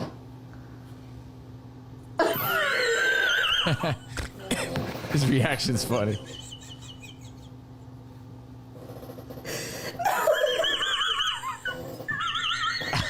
What have you done? His reaction's funny. What did you use? Oh, like a hairless kitty. He looks like what? A hairless kitty. Where did my beard go? Man, Where did it go? This is cruel. This is not funny. Where's my hair? Harmless prank spot, or would you lose your mind if someone did that to you? I would. What if Kristen did that? It's not in her personality, but let's say she was a prankster. I hate pranksters. I hate pranks. I don't Pranks, like it at I hate all. pranks. I don't want to live life on edge. I hate pranks. I'm good on that. Yeah. Like, If someone did that to me, I'd be really angry in the moment. You know me. Very angry and then very spiteful. Because I love spite. Now, those are pranks gone too by the way, far. I hate couples talk. now, couples talk. I hate Now- when they have it's Ali and Noah is their handle. No thanks. Yeah, I'm with you on that too. Here's Spot. the thought, but though. his reaction was funny, fake or not. Yeah, fake or not is not the question. But The question I is, really had to I'm hang not on questioning tight. that. I had to hang on so tight to even get there. I mean, fake or not, who cares? My question is for the bearded people: is shaving your beard like a foul that we don't understand? Like, yo, Yes. I mean, Your that wasn't a facial beard. hair, like- not. That wasn't a beard. But yes. Yeah. It's part of you. It's part of your look and identity. It's no different than doing it to your head, in my opinion. I agree. Like, For a I man. do agree with Spot. Like that's not Like this, honestly, I spend just as much on this as I do on. Spot, what would you sometimes rather more. do? What would you rather do? Shave your head or your beard? Probably my head. I think it would be a better look, even though I have a good big noggin and weird dots Yeah, on my that head. shapes out his face. Yeah. You know, it's part of his. That's actually a good question, Spot. If you had to Bic razor My head. your head or beard, you would actually go your head. I would probably do my head. Yeah. Wow. Yeah. That shows how much you care about your Well, beard. especially now with this look. Well, it's much easier. Couples imagine talk is the worst. People are agreeing with you. Imagine if Jordan was like, "Hey, how you think I'm gonna do some like scrub on your head, and it's gonna look so great when you're done, and your hair's gonna be all shiny." And then like at the end of the video, it's like, "Oh my god, your hair's falling off." Yeah, no, nothing Wouldn't you funny be about pissed? That.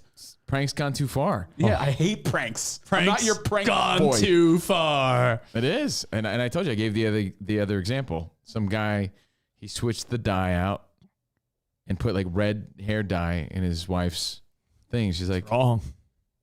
It looks different, but maybe her hair turns red. She freaks out. That being Probably said, fake. I do love when guys put baby powder in their girls' hair dryer. You know why? You know why? Because you know, right fresh out of the shower. because you know how much effort it takes for them to then have to start over their shower and their hair and everything.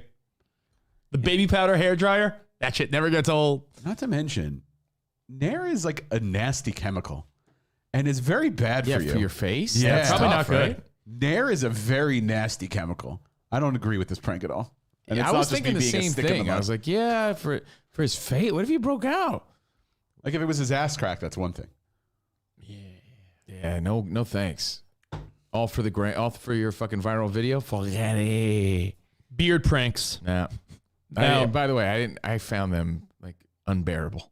That couple. Until the end. Yeah. Well, yeah, they're. I mean, yeah, you don't like hillbillies? No. Oh, okay. Sorry. You're not a I'm fan sure- of the I'm sure hillbilly? they're not a fan I'd like of to me see either. their other videos. Let me see their other content. Maybe they're like better than we think.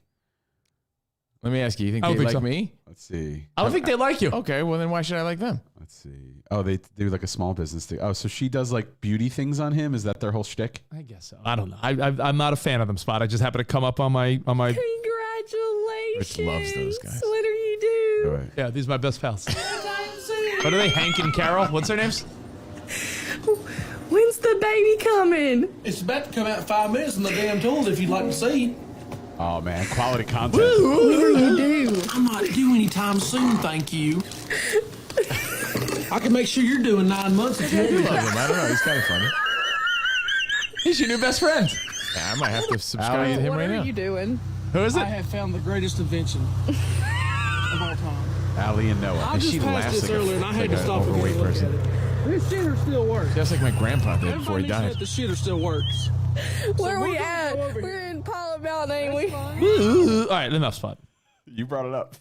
TikTok rednecks. I saw your brother's coworker Spot did an article for the New York Times or Post. Spot's brother, J-Rock, who works on Kane and Corey, which was a radio show turned podcast. He talks about how he makes 5 times the amount of money on TikTok that he does on the radio. Yeah. And Well, he makes $1 million a year doing TikTok like videos. a multi-million-dollar place in Nolans, I think, or something like that. Yeah. The guy literally just takes suggestions from people like, why don't you cook broccoli in the air fryer? And he's like, okay, I'll do it. And he does this like, why would you do that? Why would you do that? Like reactions. And I did the math because I was like, oh, how much is that? He does a couple videos a week and he gets $5,000 per video. And I was like, let me do the math on there.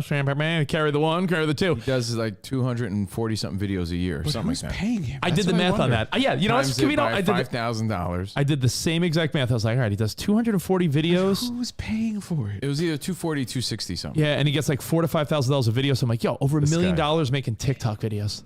That's the guy. Who are you, stranger danger?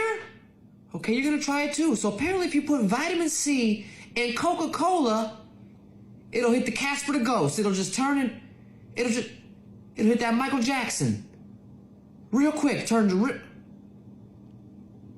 Huh? Okay, welcome back to Mythbusters on a Budget. I'm your host, Trust Issues Todd. So this guy makes $1 million a year making these reaction videos. Viral videos. That's Spot's brother. That's Spot's brother's buddy. Works with him, yeah. But I've mentioned this before.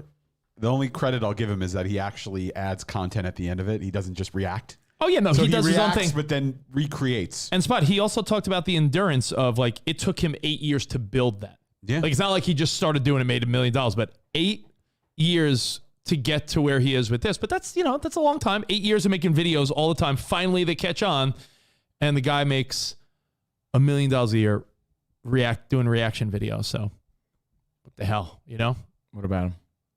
No, I'm just saying, like, I just brought him up because we were just talking about people doing TikTok. Yeah, no, that dude's killing it as far as making money. Now, I think we have to talk a little bit about this Kanye Pete Davidson thing. No, but I just want to talk perspective for a brief second, though, since you brought that guy up. That guy works with Spot's brother and one of our old colleagues, one of my mentors, Kane, right? And Kane was discussing recently, they're on Patreon, by the way. So Spot's brother and this show is also on Patreon. He was talking about how thrilled he was because he bought a new basket for his bathroom to put towels in.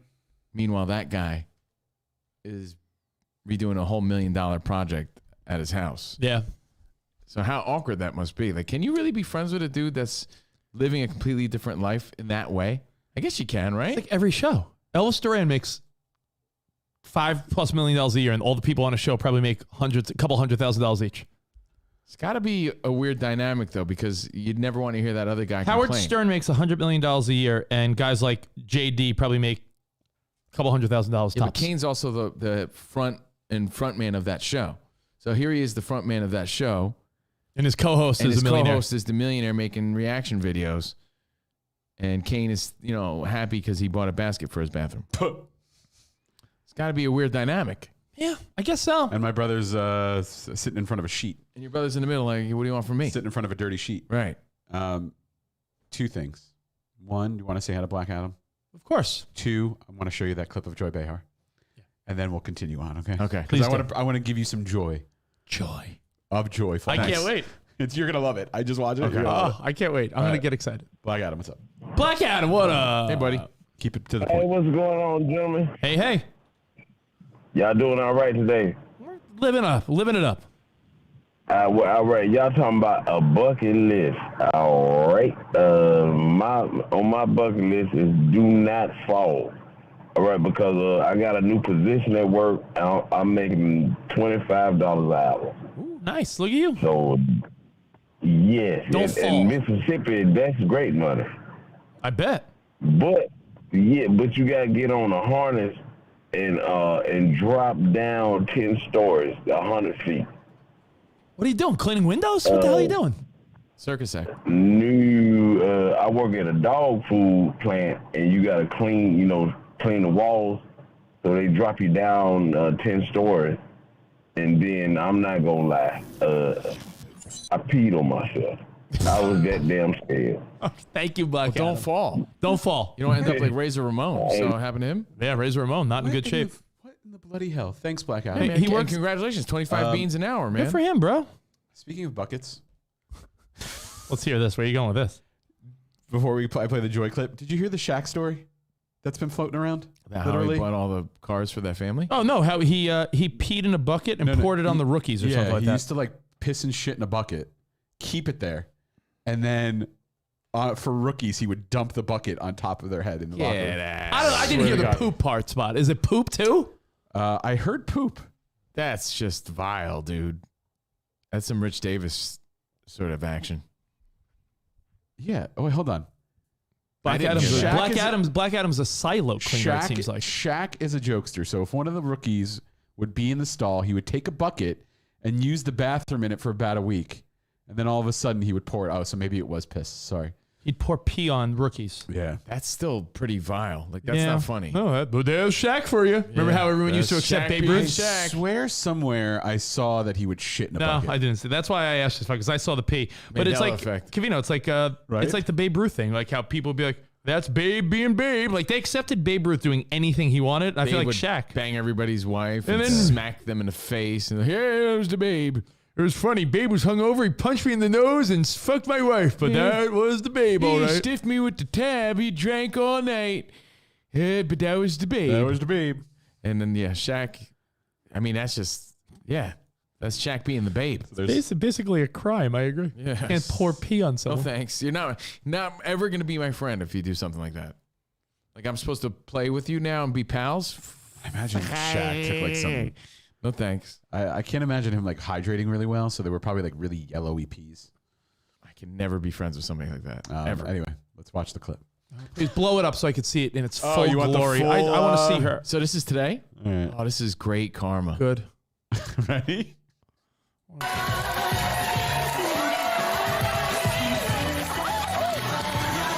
Oh, that's the best. You see your feet just fly up in the air. Just stand. Sorry, I wish there was more of a head-on shot, but it's great. These chairs are Again.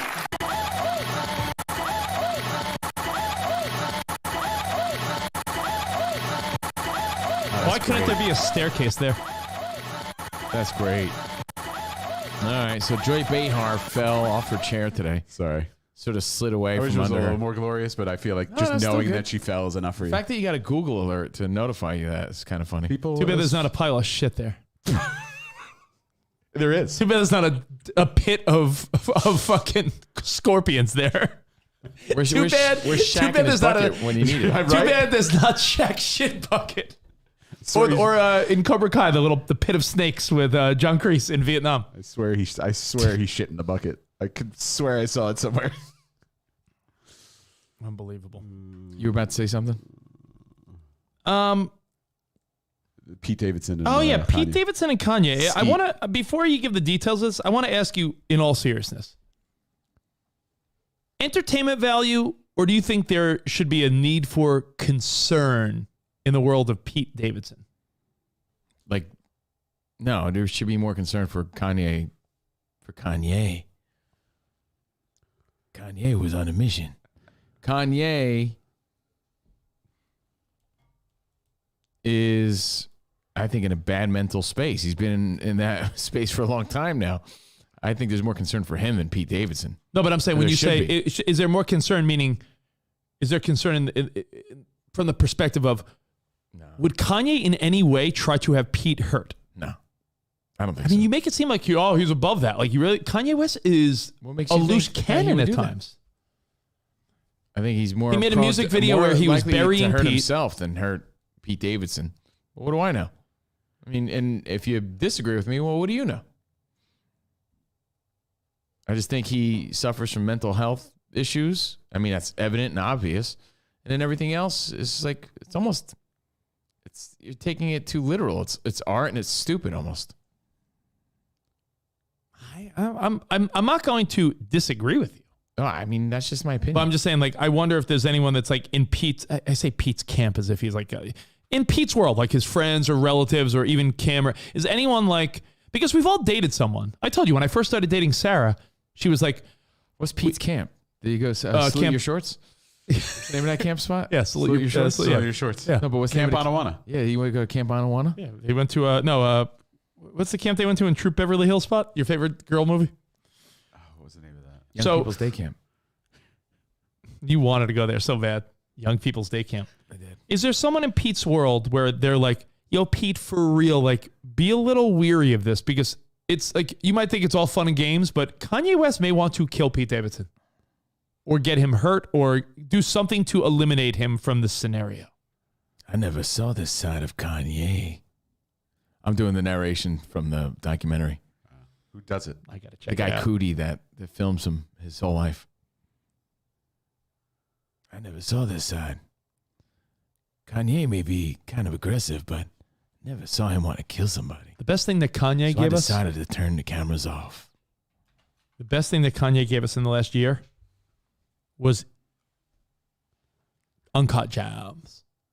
Because if he wasn't dating Julia Fox, no one would be interviewing Julia Fox, and we wouldn't have had Uncut Gems. They would, and then what's her name would have asked if she was Ye's muse. Yeah, and then we would she have- would yeah. have said I was John Safdie's muse and Uncut Gems. Yeah. Wow. By the way, do you see the one? There was like a regular girl that was at an award show. It's like the universe. And she's gave it like, to us. Julia Fox. And she just looks over and she goes, Uncut Gems. No, I and Julia didn't see Fox that. responds like, Uncut Gems. No way. Yeah, I'll find it. Yeah. It's Oh, the only that's person funny. that's, I think, addressed it since.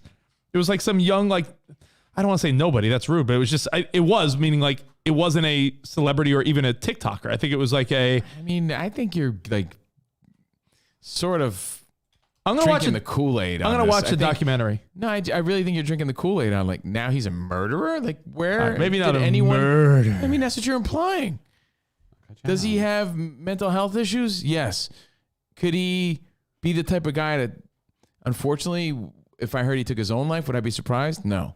If I heard him killing somebody else, yeah, I'd be shocked. Like, who says he's a murderer? I know he's implying that in this new video, but it's sort of a cheeky, artsy video. It's just dumb. He's just, the public is witnessing this happen. This is his reaction to it.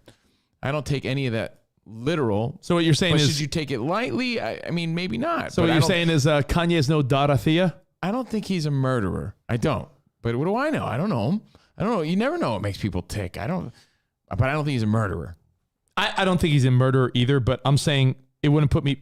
Would it put it past you that someone fucking beat up Pete Davidson? Andrew Sims says, well, OJ wasn't a murderer either until he killed Nicole. Yeah, I get it. But I don't think he's, hey, like I said. It's a what do deep I know? statement, but no one's a murderer until they're a murderer. Until they kill someone. Yeah, no one's a That's murderer. great- honestly, that's a really great statement. Yeah, no, Eric B. It's like I'm viewing this like Eminem. Like, did Eminem really kill Kim and throw her in the trunk? No. And is Kanye really going to kill Pete Davidson? No. That's just how he's feeling right now. Kanye and thinks he's an artist. untouchable, though. Kanye does live in a world where he is untouchable. He goes on rants. He's not apologetic. Like, I'm not saying he would do it, but what if he had some goons try to like rough up Pete Davidson? I don't think that's out of the question. I'm not saying get him killed, but if you don't think it's crossed Pete, if you don't think it's crossed Kanye's mind, That's what the dark to web's have for. Pete Davidson roughed up, That's what the dark web is for. I'm just saying Kanye should just chill and let that relationship run its course. Skeet. But he won't. So anyway, the reason Rich brings this up is because he has a new song called Easy. Easy with the Easy. And he has a claymation video. They really need to bring claymation back. They reference Pokemon in this. I mean, Gummy and Pokey. And it's a claymation video where he buries Pete Davidson, or a character that looks like a claymation Pete Davidson alive. Well, I mean, it's Pete Davidson. He shout I'm sorry, the lyric. Skeet The Davidson. lyric is Pete Davidson. Yeah. If you look at the lyric is God save me so.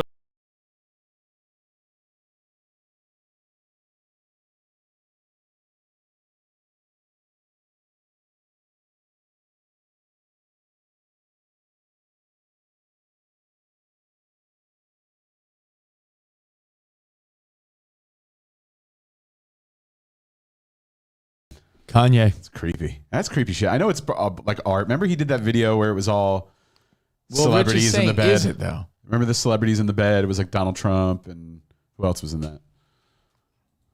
Remember that? I gotta find this lyric for you. It's easy To by think he could have been our president. It's Easy by The Game and Kanye, and there's a lyric. Here it is. God save me from that crash, just so I could beat Pete Davidson's ass. Who? So said it's just so he could beat Pete Davidson's ass. I don't know. I don't think he's going to do it, but I don't know if you're Pete Davidson. He's just trolling the public. But he's a hurt divorcee with means. What constitutes? He's a crazy guy who got ditched and is used to getting what he wants. Used to getting what he wants and has means and is a performance artist and is expressing himself any way he can. And no one's going to stop him. Is Pete Imagine Davidson? if you did this. It's what he's always done. Imagine if you did this, you'd be in jail. At what point does it constitute a threat is a good question, too. Like, at what point could Pete Davidson be like, yo, motherfucker's burying me in a music video saying he's going to kick my ass in his lyrics? That's art, Pete. That's art. We can't. At what point is it like Pete's a little concerned? Or maybe he doesn't care at all. Maybe we're all being duped and they're all pals. What do we know? I'm not reading into it as deep as everyone else seems to. It's a stupid song, stupid video. Kanye West didn't think it was wrong. He didn't think it was wrong. Kanye West didn't think it was wrong to go on stage and take a microphone away from a teenage Taylor Swift. West Coast rap battles, and some of it ended in murder, maybe. But that's just part of the game. Talking smack. People talk shit. It's the greatest point. It's rap. It's Funky a music. Funky Monkey. What? It's just a more violent Taylor Swift song. That's true. It really is. And I agree, that song is That's trash. such It's a got a great thing. Gumby Pokey hook. Just a little Easy. green clever It's also an easy play. E hook, but Gumby. it's also a Gumby hook. And that's why they do the clay thing and all that stuff. So Kanye's in the news. This is I guess we got into the random news. Yeah, real random quick. news. Random news of the day. Kanye. The world wasn't ready for Kanye. Trash. Was ready for Kanye. Is there an emphasis on the yay that we've just never done? I never seen this side of Kanye. Yeah, he calls him Kanye. I grew up with Kanye, but I never met Yeezy, so I was a little nervous. So it's not Kanye. It's Kanye. He says Kanye West, but this guy calls him Kanye. Kanye. So I enjoyed it. Part 3 came out. Genius. But Kanye is in the news because of all this stuff that we discuss. I think people are taking it way too literal. Is the guy a loose cannon? Is he out of his mind? Yes. Does that make him a murderer? I don't think so. Murder. Is he an artist and that's what he's doing right now? Yeah. He expresses his feelings. This is what he's going through at the moment. I mean, people talk shit, especially in rap music. That's all they do is talk shit. So should you take it serious? It's a solid question, though. It is, because then what if something happens, right? Then it's like, we saw the signs. Yeah, then you saw the signs. And you didn't open up your eyes.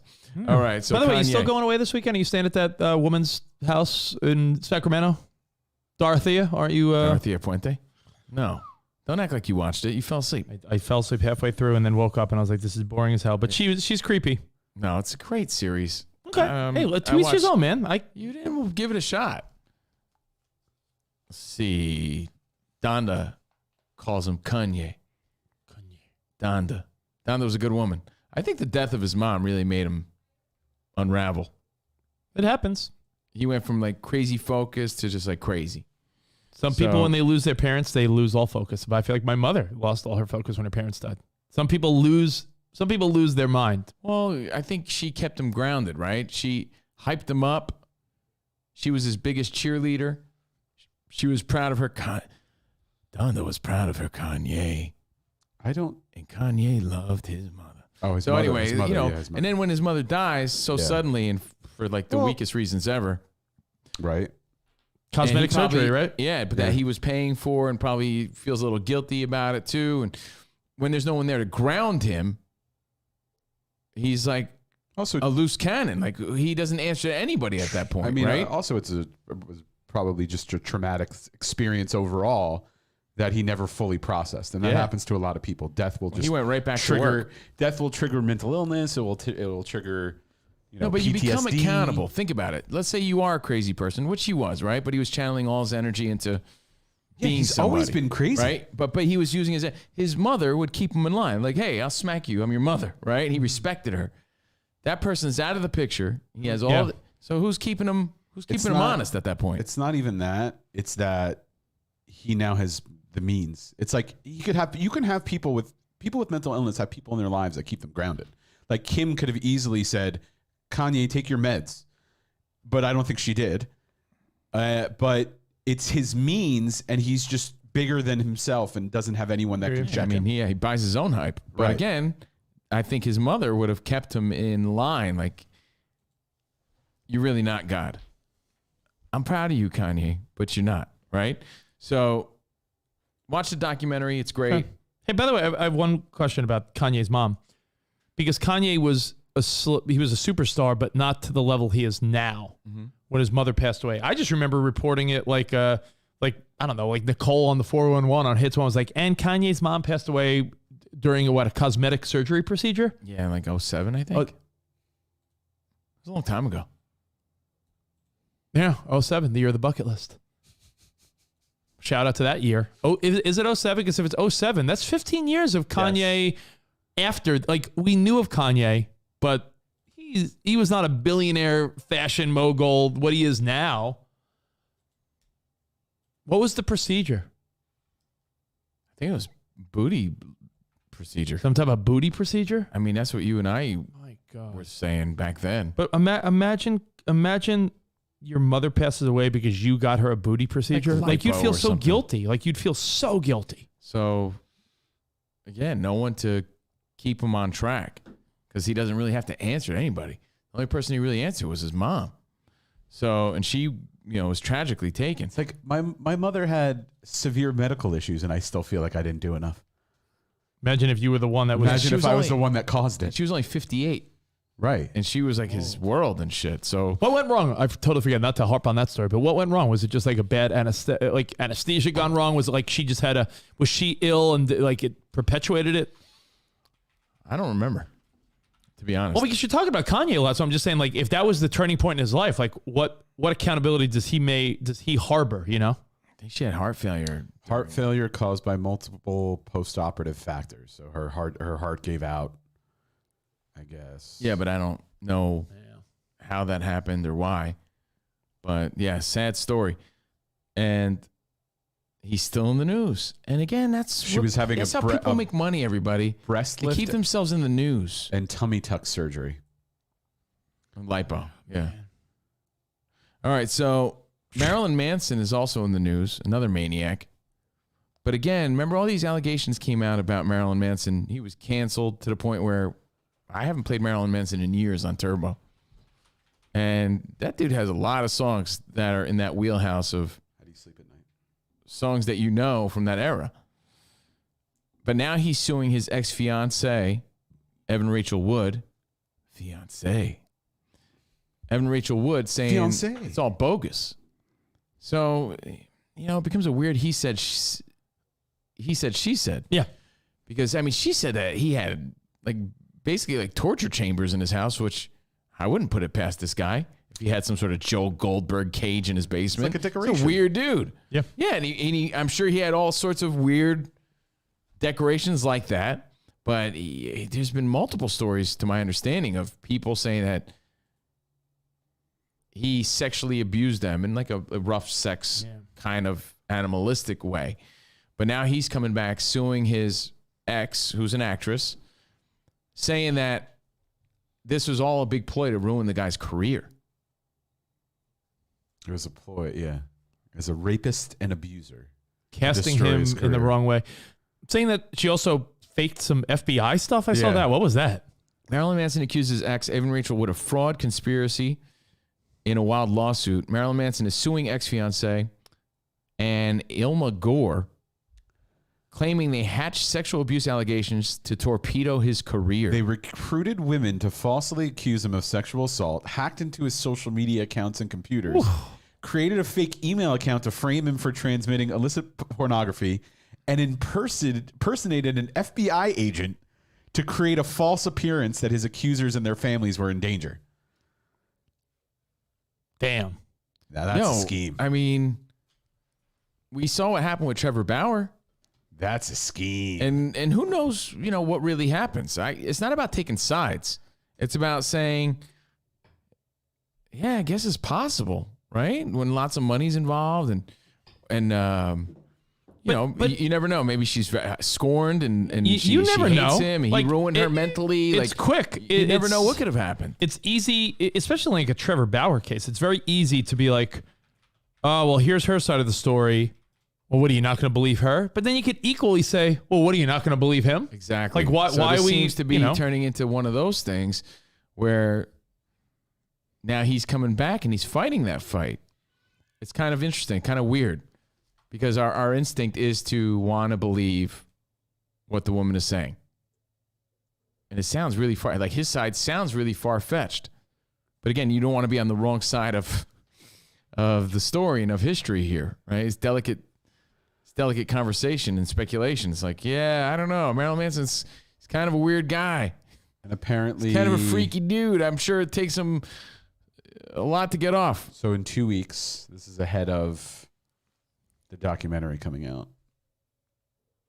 She produced a documentary called Phoenix Rising, which has to do with her allegations against Manson. Like, is it possible, right, that Marilyn Manson is a twisted guy? Yeah, obviously, right? But that by him being such a twisted guy ruins her career, her reputation, her mentally? Is that possible? Yeah. Is it possible that he maybe even destroyed her life?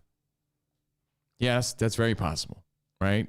Is it possible that she has a ton of resentment because this guy took advantage of her, ruined her, at least in her mind? Yeah. So then, therefore, is it possible that she's vindictive and wants to get him back? It's possible. Anything's possible. Yes, that's what I mean. But so who the fuck knows what to believe? I don't know. Anything is possible. What's unfortunate about it is that either way, let's say he's completely innocent. Anything's possible. Let's say he's completely innocent of sexual assault and things like that, right?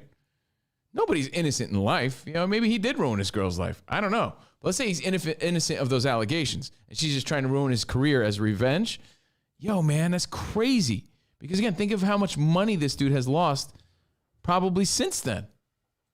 No touring, no albums. No one wants to work with the guy. The court of public opinion already says, yeah, I believe it. He's probably a fucking sexual predator, this guy. So, anyway, that's that story. There's and it's a weird story too, Rich, because it's kind of under the radar. People still email me all the time, like, "Why don't you play Marilyn Manson?" It's because he's canceled. What do you mean? Your thought's interesting because I hear what you're saying about Marilyn Manson. No one wants to ever speculate because it's like awkward territory. I know what you're saying when it comes to Marilyn Manson or anyone else that's accused of things. When you think about it, there's probably one person from all of our pasts that could probably create some false narrative of something about you. And you'd have to either decide, I'm going to sit back and let it go away or defend my side.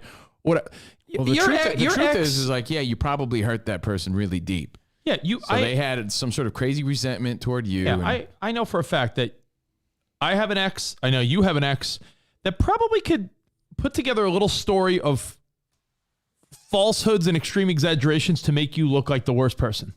I'm sure. So take that times 10 and how someone could really try to ruin someone's life.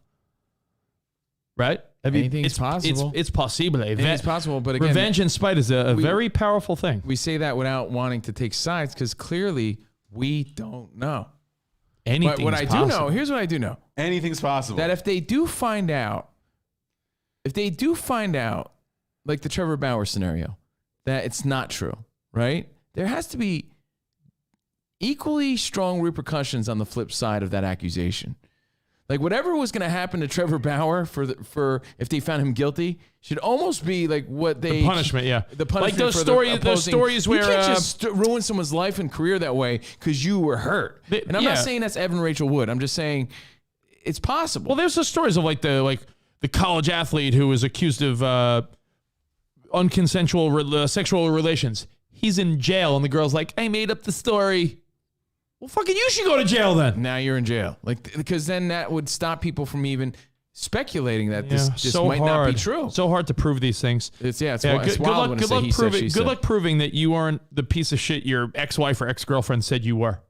Well, in, right? in their mind, you probably are, right? Like Rich said. In your mind, they are. Now, but it doesn't make the rest of the shit true. What could be true is they're trying to ruin your life now, which is not fair. There's a couple stories that I saw in the news that would be right up your alley. My steam pipe alley on a Throwback Thursday. Oh. Shout out to my guy Mario Cantone. Maybe not this one, but this is like a week old, but we never touched on this. Did you see that Louisiana teacher that's in jail? Because she admitted she fed her students sperm cupcakes she made from her husband's jizz. I saw that. There's like a weird commonality here. Did you hear about the Foot Locker guy? No. There was a Foot Locker manager that was like just jizzing in people's shoes. Yeah. I mean, those Jordans were hot, but still, like, not like that. Definitely not in these Under Armours I'm wearing. No, but there was a spot. Like, nothing sexy about these shoes. I feel like I just had. She faces nearly 40 years in prison. Like, I know there's guys that have, like, it's probably for child abuse or sex abuse. Yeah, I'm sure. I know there's guys that have, like, fetishes for women's shoes. Was that it? Was he jizzing in women's shoes? No, he was jizzing in sneakers, just probably as like revenge. Like, people are weird, man. What is it? Sperm cupcakes. Yeah. The search terms on this computer. A Louisiana school teacher who admitted lacing cupcakes with her ex-husband's sperm and feeding them to school children now faces 40 years in prison. They also created child pornography, video voyeurism, first-degree rape. Like, these are bad people. But what got them caught, what got these scumbags caught, it's always the normal-looking ones. What got these two pieces of garbaggio caught was the cupcakes. She admitted to putting her husband's sperm in the recipe Like, was for she her just cupcakes. Dying to tell people? Like, that's... Dude,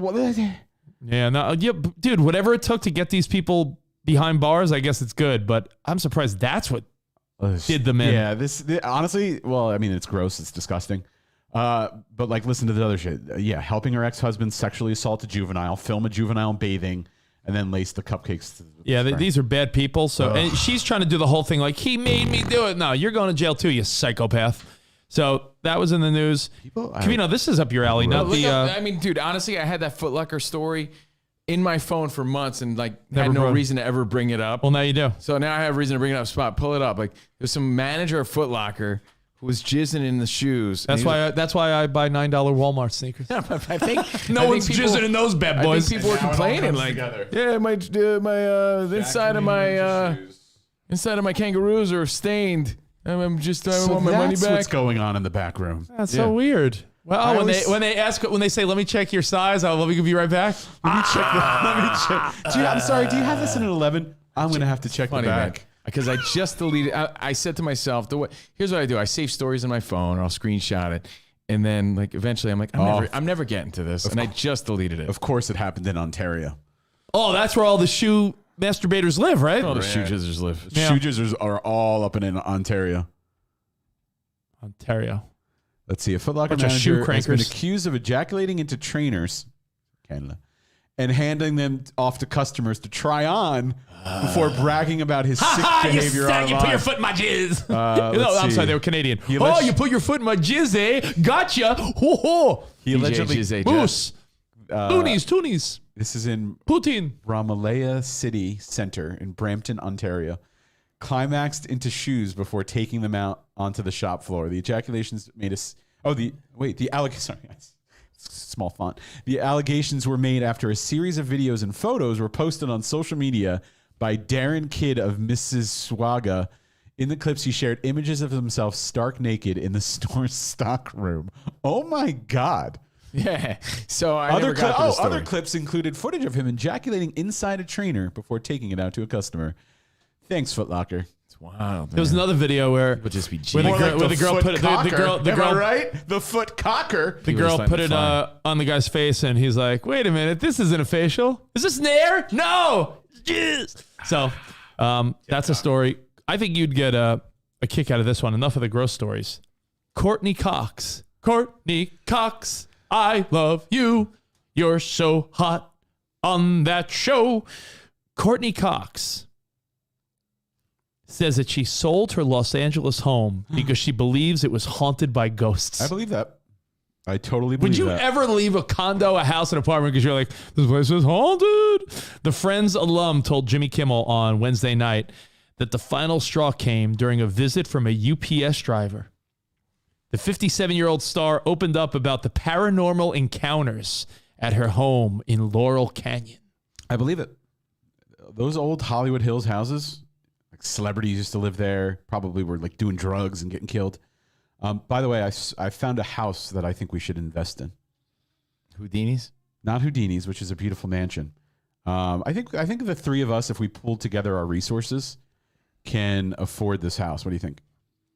Oh, the $295 million house? Yeah, it's up in the Hollywood Hills in Los Angeles. Has Sounds a nice fair. panoramic view. It has 21 bedrooms, 49 bathrooms, and is 105,000 square feet. What do you guys say? Can you do the mortgage calculator on that? Are you in? Can you do the mortgage calculator on that? Do you have to put down 20%? Are you in? Look at this. Jeez. No, you know who bought this? that house? The influencers. No, the guy doing the Power Rangers dance. The Mexican guy in the Power Rangers t-shirt on TikTok. Oh, that guy? Because he's gone viral. No, the couple with the couple who wiped the beard with Nair. It's got a candy room. Yeah. It's got an indoor pool, gym. It's a 100,000 square foot house. It should have a candy room. Should have Taco Bell in there too. And by the way, I referenced some dude who's super popular right now on social media. I don't get it at all. I really don't. I sent you the video yesterday. It's all good. Like, I don't get it. I think it's stupid. Well, to wrap up the course, you know what it There's is? some Hispanic guy dancing in the mirror like Rich used to back in the day.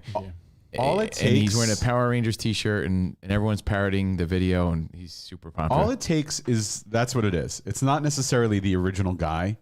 All it takes is someone parodying it or stitching it or whatever Threading it.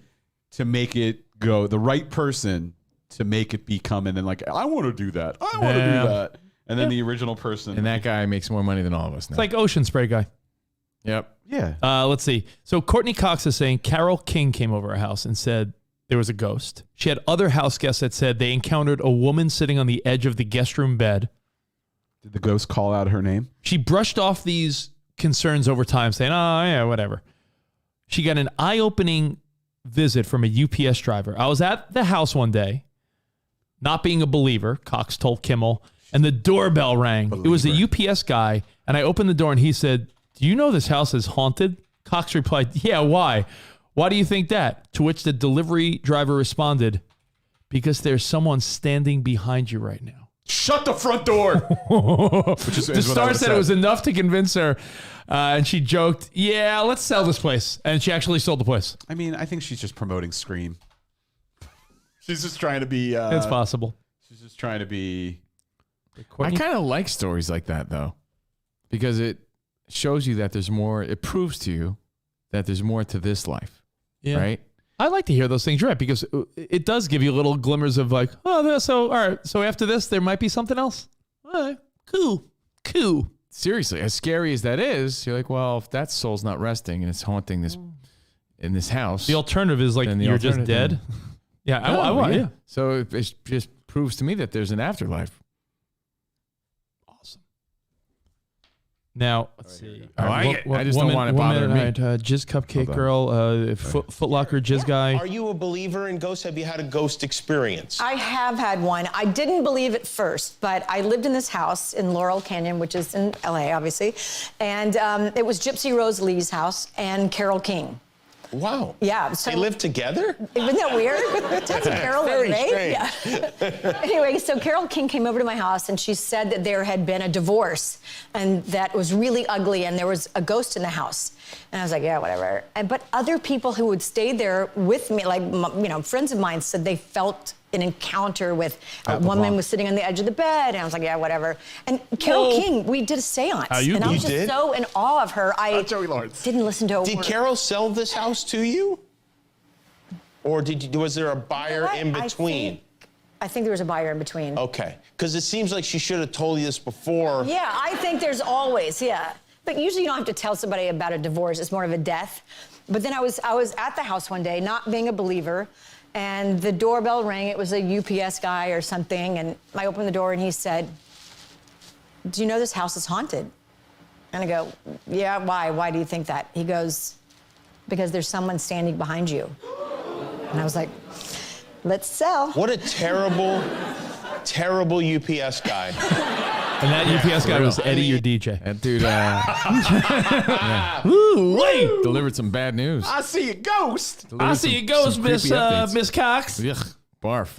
It's scary, but again, if it's true, I've talked to people that swear they saw ghosts. I'm like, all right, cool. That show Ghost is pretty watchable on CBS. It's like an easy sitcom of people like that. I've never seen a ghost. She's had a lot of work done. That's from Mark. Courtney Cox. Well, she just admitted recently, yeah. Was that she's going to stop because she started looking odd. So I think she still looks fantastic, though. She looks all right. She's 163 years old. Now, I want to know if you find any sympathy here because he's a young man. Jackson Mahomes is saying social media and the internet is like ruining his life. And he's being like bullied and harassed and like it's... No, I don't feel that bad for him. I don't feel that bad for him. After he's like the guy's like annoying as fuck. Yeah. No, like, it's not even that. He makes himself a target. If he was just Patrick Mahomes' brother, no one would be bothering the dude. It's that he makes himself a target. You want fame, you got to take the good and the bad. Yeah. Take them both, and there you have the facts of life. Is it ruining his life? Probably, though. I'm not going to deny that. There's a couple other instances where it shows that he's a shitty person. There was that one bar that he badmouthed or like came in. And was he like, apologized for that. But I'm just saying, he's using his influence for not always for good. And then there was another thing. It's obnoxious. I saw a post where like some brand sent him this like huge care package and was like, "We'll send it to you if you promote us," and then like he just ghosted them. Like they sent the package, had the arrival confirmation and all that kind of stuff, and he just never responded. Well, break it down. Is it ruining his life? Mahomes took to Instagram his life, yes. According to Awesomeo, and shared a selfie with a caption, "I hate media and the news. It's destroying my life." In a second selfie, he added that he was broken, sad, and disrespected. The social media influencer, known for his TikTok dances, didn't explain his posts, which came a few days after Mahomes was embroiled in another controversy. Some Twitter users questioned if it had anything to do with him not being invited to his brother Patrick's bachelor party in Vegas. The younger Mahomes wasn't seen in any of Patrick Mahomes' bachelor party photos. Wow. The Super Bowl champ shut down a report last month claiming that he never said that he did not want his brother and wife at the game. So Mahomes shut that down, saying that was a rumor. But could it be that he was left out of the bachelor party? How old is he? Let's guess. I don't think he's that old. Yeah, he's probably not old enough to go. Yeah. 24? I don't think he's that old. No, wait, that's right, because how old is Patrick Mahomes? If you want to really break it down too, though, like this Jackson Mahomes guy, would he have been this outlandish minus Patrick? Maybe. Probably, actually, right? So then he's just doing what he would have done. He's 21. Anyway, 21. And that's not fair. Okay, so then he could have gone to the bachelor party. Yeah. But it was like his teammates. It was all teammates I saw. He comes across obnoxious and he makes himself a target. If he could have made his videos and he could have still found the compromise to be his own guy and not have gotten the backlash that he's gotten. That's true. So do I think it's ruining his life? I do. I do believe that. And I feel bad about that, but he also brought it on himself in a lot of ways. You so. Yeah. I saw photos of the bachelor party last week, and it just looked like it was him and his teammates in Vegas. So it might have just been a team thing. I mean, he's obnoxious, but let's also keep in mind he's 21. I'm not saying that's a free pass. I'm not saying that's a free pass by any means, but how old is Patrick? 25? It's not that big of an age difference. Yeah. It's not like he's 40 and he has to deal with his 21-year-old son. How old is Patrick Mahomes now? He's been in the league like 5 years, maybe 4 or 5. 26? Patrick Mahomes, 26. Yeah, so it's not like it's his his 4-year-old brother that he has to deal with. It's 26 and 21. That's the 5-year age difference between me and my brother. When my brother was 21, and you hang, but you really, I don't know. You're more family than friends at that point. Jordan says she just became friends with her sister like in the past few years. Yeah. I hear that. It's like there was years that went by that they had nothing in common at all. Like because I try to piece stories together. I'm like, but where was your? Like we didn't talk. I'm like, for how long? I get the years. I get the years? impression that Jordan was very had like a very level head, and that her sister was just very wild child, party girl. And I think she's now at the age where she's settling down. And now they're like BFFs. And I think their personalities are more aligned. So Jordan was always a little bit more mature. Yeah. Mature. And I think that she just caught up to Dallas. Mm-hmm. Or Dallas caught up to her. Dallas being Jordan's sister. Yeah, when I first met her, like yo, your sister's kind of like wild, huh? And the answer was yeah. Does the Canadian guy know of her wild past? I imagine, yeah. I mean, just party girl. Party girl. And now they're like BFFs. Yeah, but what's her age difference? That's what I'm talking about, the age difference. Well, what's their age difference? Probably like 5 years. Well, Jordan's what, 29? She'll be 30 next month. And how old is the sister that just got married? 25, 26. Yeah, so 4 years? So 4-year difference. 5, yeah, she's 29. Her sister's 26, you said? I'm guessing, dude. I don't know. You don't know? No, I don't know. I don't know how old my own sisters are. I really don't. Well, I'm not saying that's a little peculiar, no? No. You know how old your siblings are, right, Spud? Yes. You know how old your sibling spouses are? No. For real? My siblings I forget. spouse. I know my. She's 20-something. My one brother. No. You don't know how old Tracy is, your brother's wife? Somewhere in her 30s. But how do you not know? Why is this so important to you? It's not important, but it's something you learn along the way. I don't even know like my niece and nephew's age sometimes. I'm like, forget. Like when were they born? What year? All right. Well, so let's say there's a 3 to 4 year difference. Honestly, between Jordan and her sister. Where would they ever have bonded until now? That's a great question because my brother, 5 years younger than me. Covino, all your siblings were girls until Tudmaster Tommy came around, and he's like 18 years younger than you. So when you talk about those sibling bonds, you're not hanging out. Like my brother was 5 years younger. So any age you think of, you're never going to be on the same page. I'm 14, he's 9. I'm practicing wrestling moves on him. He gets to an age where, yeah, you use him to like play football with or baseball with. You play video games, but you're always going to be better because you're 5 years older. Until you're an adult, 5 years growing up with a sibling is a big difference. It really is a big difference. So I get that. Didn't talk is different from not hanging out. I agree, Lisa, but I'm imagining they talked. They just didn't hang. Yeah. But that's definitely possible. So that explains why, hey, Patrick Mahomes might not be used to hanging with his brother in that way, especially with teammates and shit. Think of how they grew up, too. Patrick Mahomes has been an elite athlete since he's a kid. His younger brother, not into athletics. So it's like they didn't have that bond, and they had an age difference. So he was into Walt Weiss back in the 80s. That was the athletic he was into? Yeah, Walt Weiss. All right. No, Carney Lansford. I don't know anyone's age. Okay, hey. I don't think it's important. I just think it's odd if you wouldn't necessarily know because it's like. I mean, I know my girlfriend's age. I don't know her sister's age. What's so crazy about that? She only has one one sister. sister. A few years. It's a few year difference. But you never been like, hey, when did you graduate? How old are you? Like you just. She don't even know. Jordan doesn't even know. She's like, she was born in 96. I think. She says, I think. So what the fuck? I'm supposed to know? Wait. How am I going to know? That's ultimately embarrassing. She doesn't Hey, know? bro, How on you're the earth do you greatest not guy. know when your sibling was born? I So know she's my 4 years younger. So she's 20. She's 4 years younger. I know my. Of course, I know my How do you not siblings' know? age, but like, like spouses So are one she's thing. like 25, 26. Like I know my Jordan's 30 next Yeah. month. I know my one brother because our birthdays are 2 weeks apart. Yeah, that's wild. But like, other than that, do you know people's birthdays in your family? Do you know all your siblings' oh birthdays? yeah, that I know. Yeah, absolutely. All 5 siblings? Yeah. You know your Uncle Joe's birthday? Yeah. Your mom and dad? Yep. Okay. That's nieces and nephews are when it starts to get tricky. Like, you know, James and baby James and Gwenny's birthday? I don't know any of my nieces or nephews. I know Jamesy's birthday, Gwenny's, I forget. But I forget their age too. I'm like, is he 5, 6? How old Honestly, is he? that's why I asked for it.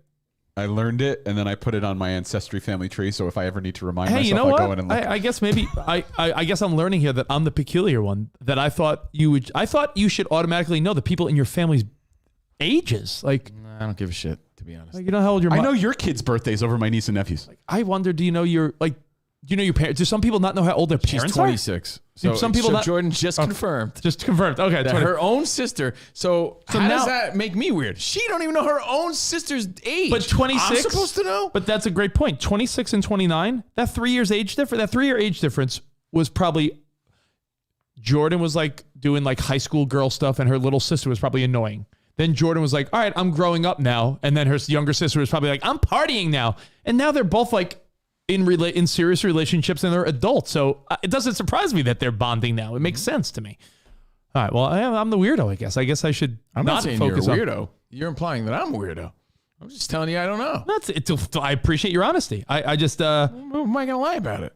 Why would I? I don't know that answer. I know it's a few. My guess was right.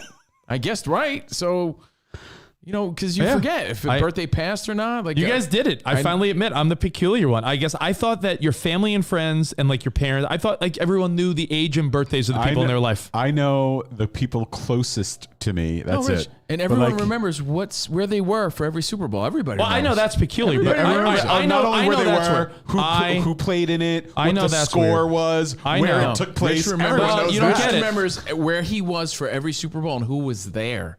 Yeah, but so if it was like an ex-girlfriend in 95, he remembers where he was.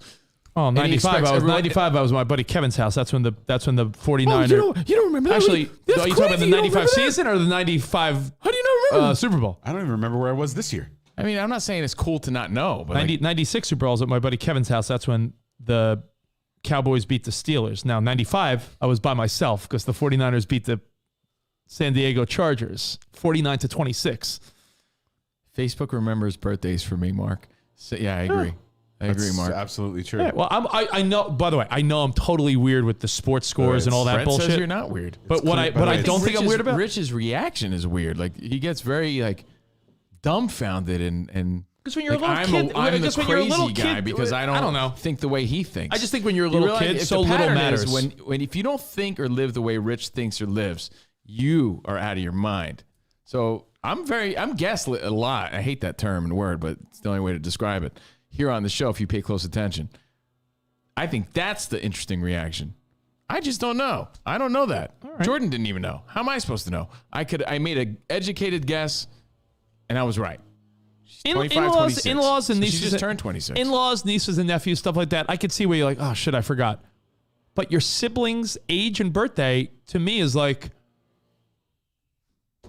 how many things when you're a little kid? How many important dates are there when you're a little kid? One, August 9th, my birthday. You know your friends' birthdays? Much like phone numbers, I bet you know your childhood friends' birthdays, and then all of a sudden there came a point where you're like, it's Barnando's birthday yesterday. Barnando and Uncle Bill. Did you wish him a happy birthday? Sure did. Look at that. Oh, you know whose birthday is today? His Facebook told me to. Clint's birthday. A big happy birthday to one of our supporters and friends and pals. One of the most ripped dudes we know. Great dad. Great soul patch. Oh, Soul Patch Eric. Soul Patch Eric. Happy birthday to Soul Patch Eric. I wished him a happy birthday. Cheers, and my friends. Big happy birthday today to Dougie from us and Dave Abbey. Dave and Dougie, you know Dave and them, Dougie, Bert and yeah. Ernie. Dave and Dougie. Dave and Dougie Butabi, right? Dougie, happy birthday from Dave Abbey. Appreciate you. So happy birthday, Soul Patch Eric. Clint, happy birthday. Clinty, I don't know. Clinty. Hello, Clinty. Hello, Clinty. It's also Tone Loke's birthday, 56. Funky Cole Medina. Camila Cabello, 25. Oh, single. She's still single? Yeah, she's back on the scene. Jessica Biel. Oh, the big 4-0 today. Oh. And Julie Bowen. Julie Bowen, you guys 48. know her as Modern Family's Claire Dunphy. She was in Happy Gilmore as Vicky Valancourt or no. Another Vive. What is that? Oh, wait. Vicky Valancourt, Veronica Vaughn, Vicky Valancourt. Remember the Adam Sandler, all the V's? I feel Vicky like Vicky Valancourt is from Waterboy. Waterboy. Vicky Valancourt. Well, Julie Bowen is 52 today. She looks fantastic. I always thought Julie Bowen. Your house haunted? Julie Bowen got overshadowed because Sofia Vergara was on the same show as her. If Sofia Vergara wasn't on that show, Julie Bowen. Oh, it's Clint Suarez. Oh, Clint Suarez? Yeah. The Suarez brothers. Suarez. Is your house haunted? I don't know if Patrick Mahomes. Did you know that it's haunted? Yeah. Bridges? Yeah. You know how I know? How? There's somebody right behind you. That's scary. I feel like I see shit every night, and then I realize it's just the umbrella on my patio set because it makes shadows throughout my whole house. No, it's not because I'll be like, what was that? And then I realize if a little gust of wind, the Spy, I dare you to leave a jacket on his patio umbrella one night. I mean, hell, I could just sneak into the back and jump out of nowhere. Throw members only on it. Clint's 40. You share a 40th with Jessica Biel. Yeah, and guess what? You were He's born on the 40, same day. and then in a few years, he's something else, and you forget. You know, Jordan goes, this is her reasoning. She was Violet Valentine in Hubie Halloween. There you go. That's Jordan goes, my dad's been 50 for like a few years, so I don't know how old he is. You start forgetting after a while. You're like, yeah, I know they're 60 something. Yeah, no, hey, listen, man. Whatever. I'm the weirdo, so I'll take it. I don't say. No, I'll take it. I'll take it. I'm not being argumentative. I'm not being argumentative. I'll take it. I'm the weirdo. I know that I remember weird things. Imply that I was the weirdo, and then all of a sudden say, yes, I can. I'm the weirdo. No, I can. I could say that. I guess I'm wrong. You might need to learn this one day. It's called admitting you're wrong. That's what I'm doing. Because I never said you were the weirdo. Mama says Vicky V is the devil. That's odd. I don't know that stuff. I don't think it's odd to know. You're just keeping it real. No, I don't think it's odd to know. Should I think it's odd to jump down someone's throat when they don't know. I guess my point is my daughter should probably, when she's older, know Ben's birthday. Yeah, they're one sibling. If you had one sibling, yeah, it's easy. I had 5. So it gets a little confusing. They have kids. And you remember their birthday, but you start forgetting how old they are after a while. I get it. I hear Those you. are two different things. You remember their birthdays, how old someone is. Sometimes people forget how old they are. How old am I again? I've done that. No, but sometimes you have to think about wait a minute. Oh, fuck. Dang. Yeah, like everyone in my age group that I graduated with, like Barnando turned 46. Asked me how old my Uncle Bill is. How old your Uncle Bill? No clue. But guess what? I could do the guess. I think he's like 5 or 6 years older than me. So he turned 50. 50 would have been a big number, a big deal. So maybe he's 51. Well, happy birthday, Clint, Soul Patch Eric. But 46, all these people I graduated with are 46 and they're starting to look old. Yeah, I'll tell you what, you showed me a picture, and I hate to harp on it, but Covino showed me a picture of like old Mother Hubbard and fucking old man Johnson. And he's like, yo, look at this couple. In my mind, I'm like, what are they? Like, they looked older than my dad. I'm like, who are these people? They graduated with me, yeah. You should feel really good about yourself. You should be type for any type of reunion. Not to sound mean, but another girl I went to high school with. Who's that? Old lady. Who is that? That's the little. Whose mom is that? The old lady who lived in a shoe. Is that your friend's mom? I graduated. Don't show that. I graduated with her. That's the old lady who lived in a shoe. So it's like, get some Botox. She is a candidate for the tox. Look at that forehead. Well, Danielle Javier Feats, there was 5 of us. So not 5 siblings, but 5 of us. Just the 5 of us. Me, Grace, Dawn, Jen, and Tom. Yeah, I guess when there's 5, it's yeah, I get you. I follow. Tom, Tomasito. So anyway, thank you guys. Have a for good hanging out one. with us. Hold on. Happy birthday, Dougie. By the way, Happy birthday, Eric. Happy birthday, Clint Suarez. You know the studio's haunted, right? Why do you think that? Look to the middle. Look in the middle. Ah! So stupid. Is that The Exorcist? Yeah. Man. Did that really scare you? You pulled like a Disney trick. Wait, did that really scare you? A little bit. Was that the Exorcist or the girl from Ringu from the Ring? Exorcist. The best part of the old Disney Haunted Mansion ride is when you're sitting there at the end and you go past the mirrors and there's a little ghost sitting in your right. That's cool. Cart. Yeah. Oh, I remember that. That was, by the way, the effects of that for like 30 years, 40, 50 years ago was like the greatest. Now it's sort of like kids will be like, that's lame, Dad. But I remember going to Disney for the first time, even thinking that was cool when I was like 18. Yo, so this ghost in your car? Pretty cool. All right. Hey, have a good one. Enjoy your Throwback Thursday, and we'll see you tomorrow for a free Twitch Friday. I think the Mexican Ghostbusters are outside, so we're good. Ah! Wait, so yeah, what else is going on tonight? Anything tonight? No. There is a brand new Behind the Velvet Rope. Check it out. Leave a comment on our Patreon. And by the way, get people to hit us up for this month's Patreon. I'm looking at the numbers and like I'm not seeing the growth I want. Come on. Growth. I have bigger growth on my fucking butt cheek. Yeah, let's go. Spread the word. I hope it's because people's credit cards decline. I know the first week of the month. I know Spot. It's always like a build, but I'm like that's why we did annual memberships. Sign up annually. What the hell? Come on, sign up annually. I'm gonna keep refreshing. If I keep refreshing, is the number gonna go higher? What the hell? Hold on. I'm starting to feel like I do a Behind the Velvet Rope just for Kevin Cederholm and Lisa Praggia. Let me refresh. I felt like I did my Behind the Velvet Rope just for Bill Jackson and Greg Mercer. So, yeah, we need more people involved. I appreciate it. Let's go. Again, catch the stuff you missed on our Patreon and enjoy your Thursday night. Throw one back on a Thursday. And members only, Vatos Locos forever. We'll see you mañana. Arrivederci, baby. On Twitch. See you in the promised land. Goodbye. Goodbye. Bye. Ah!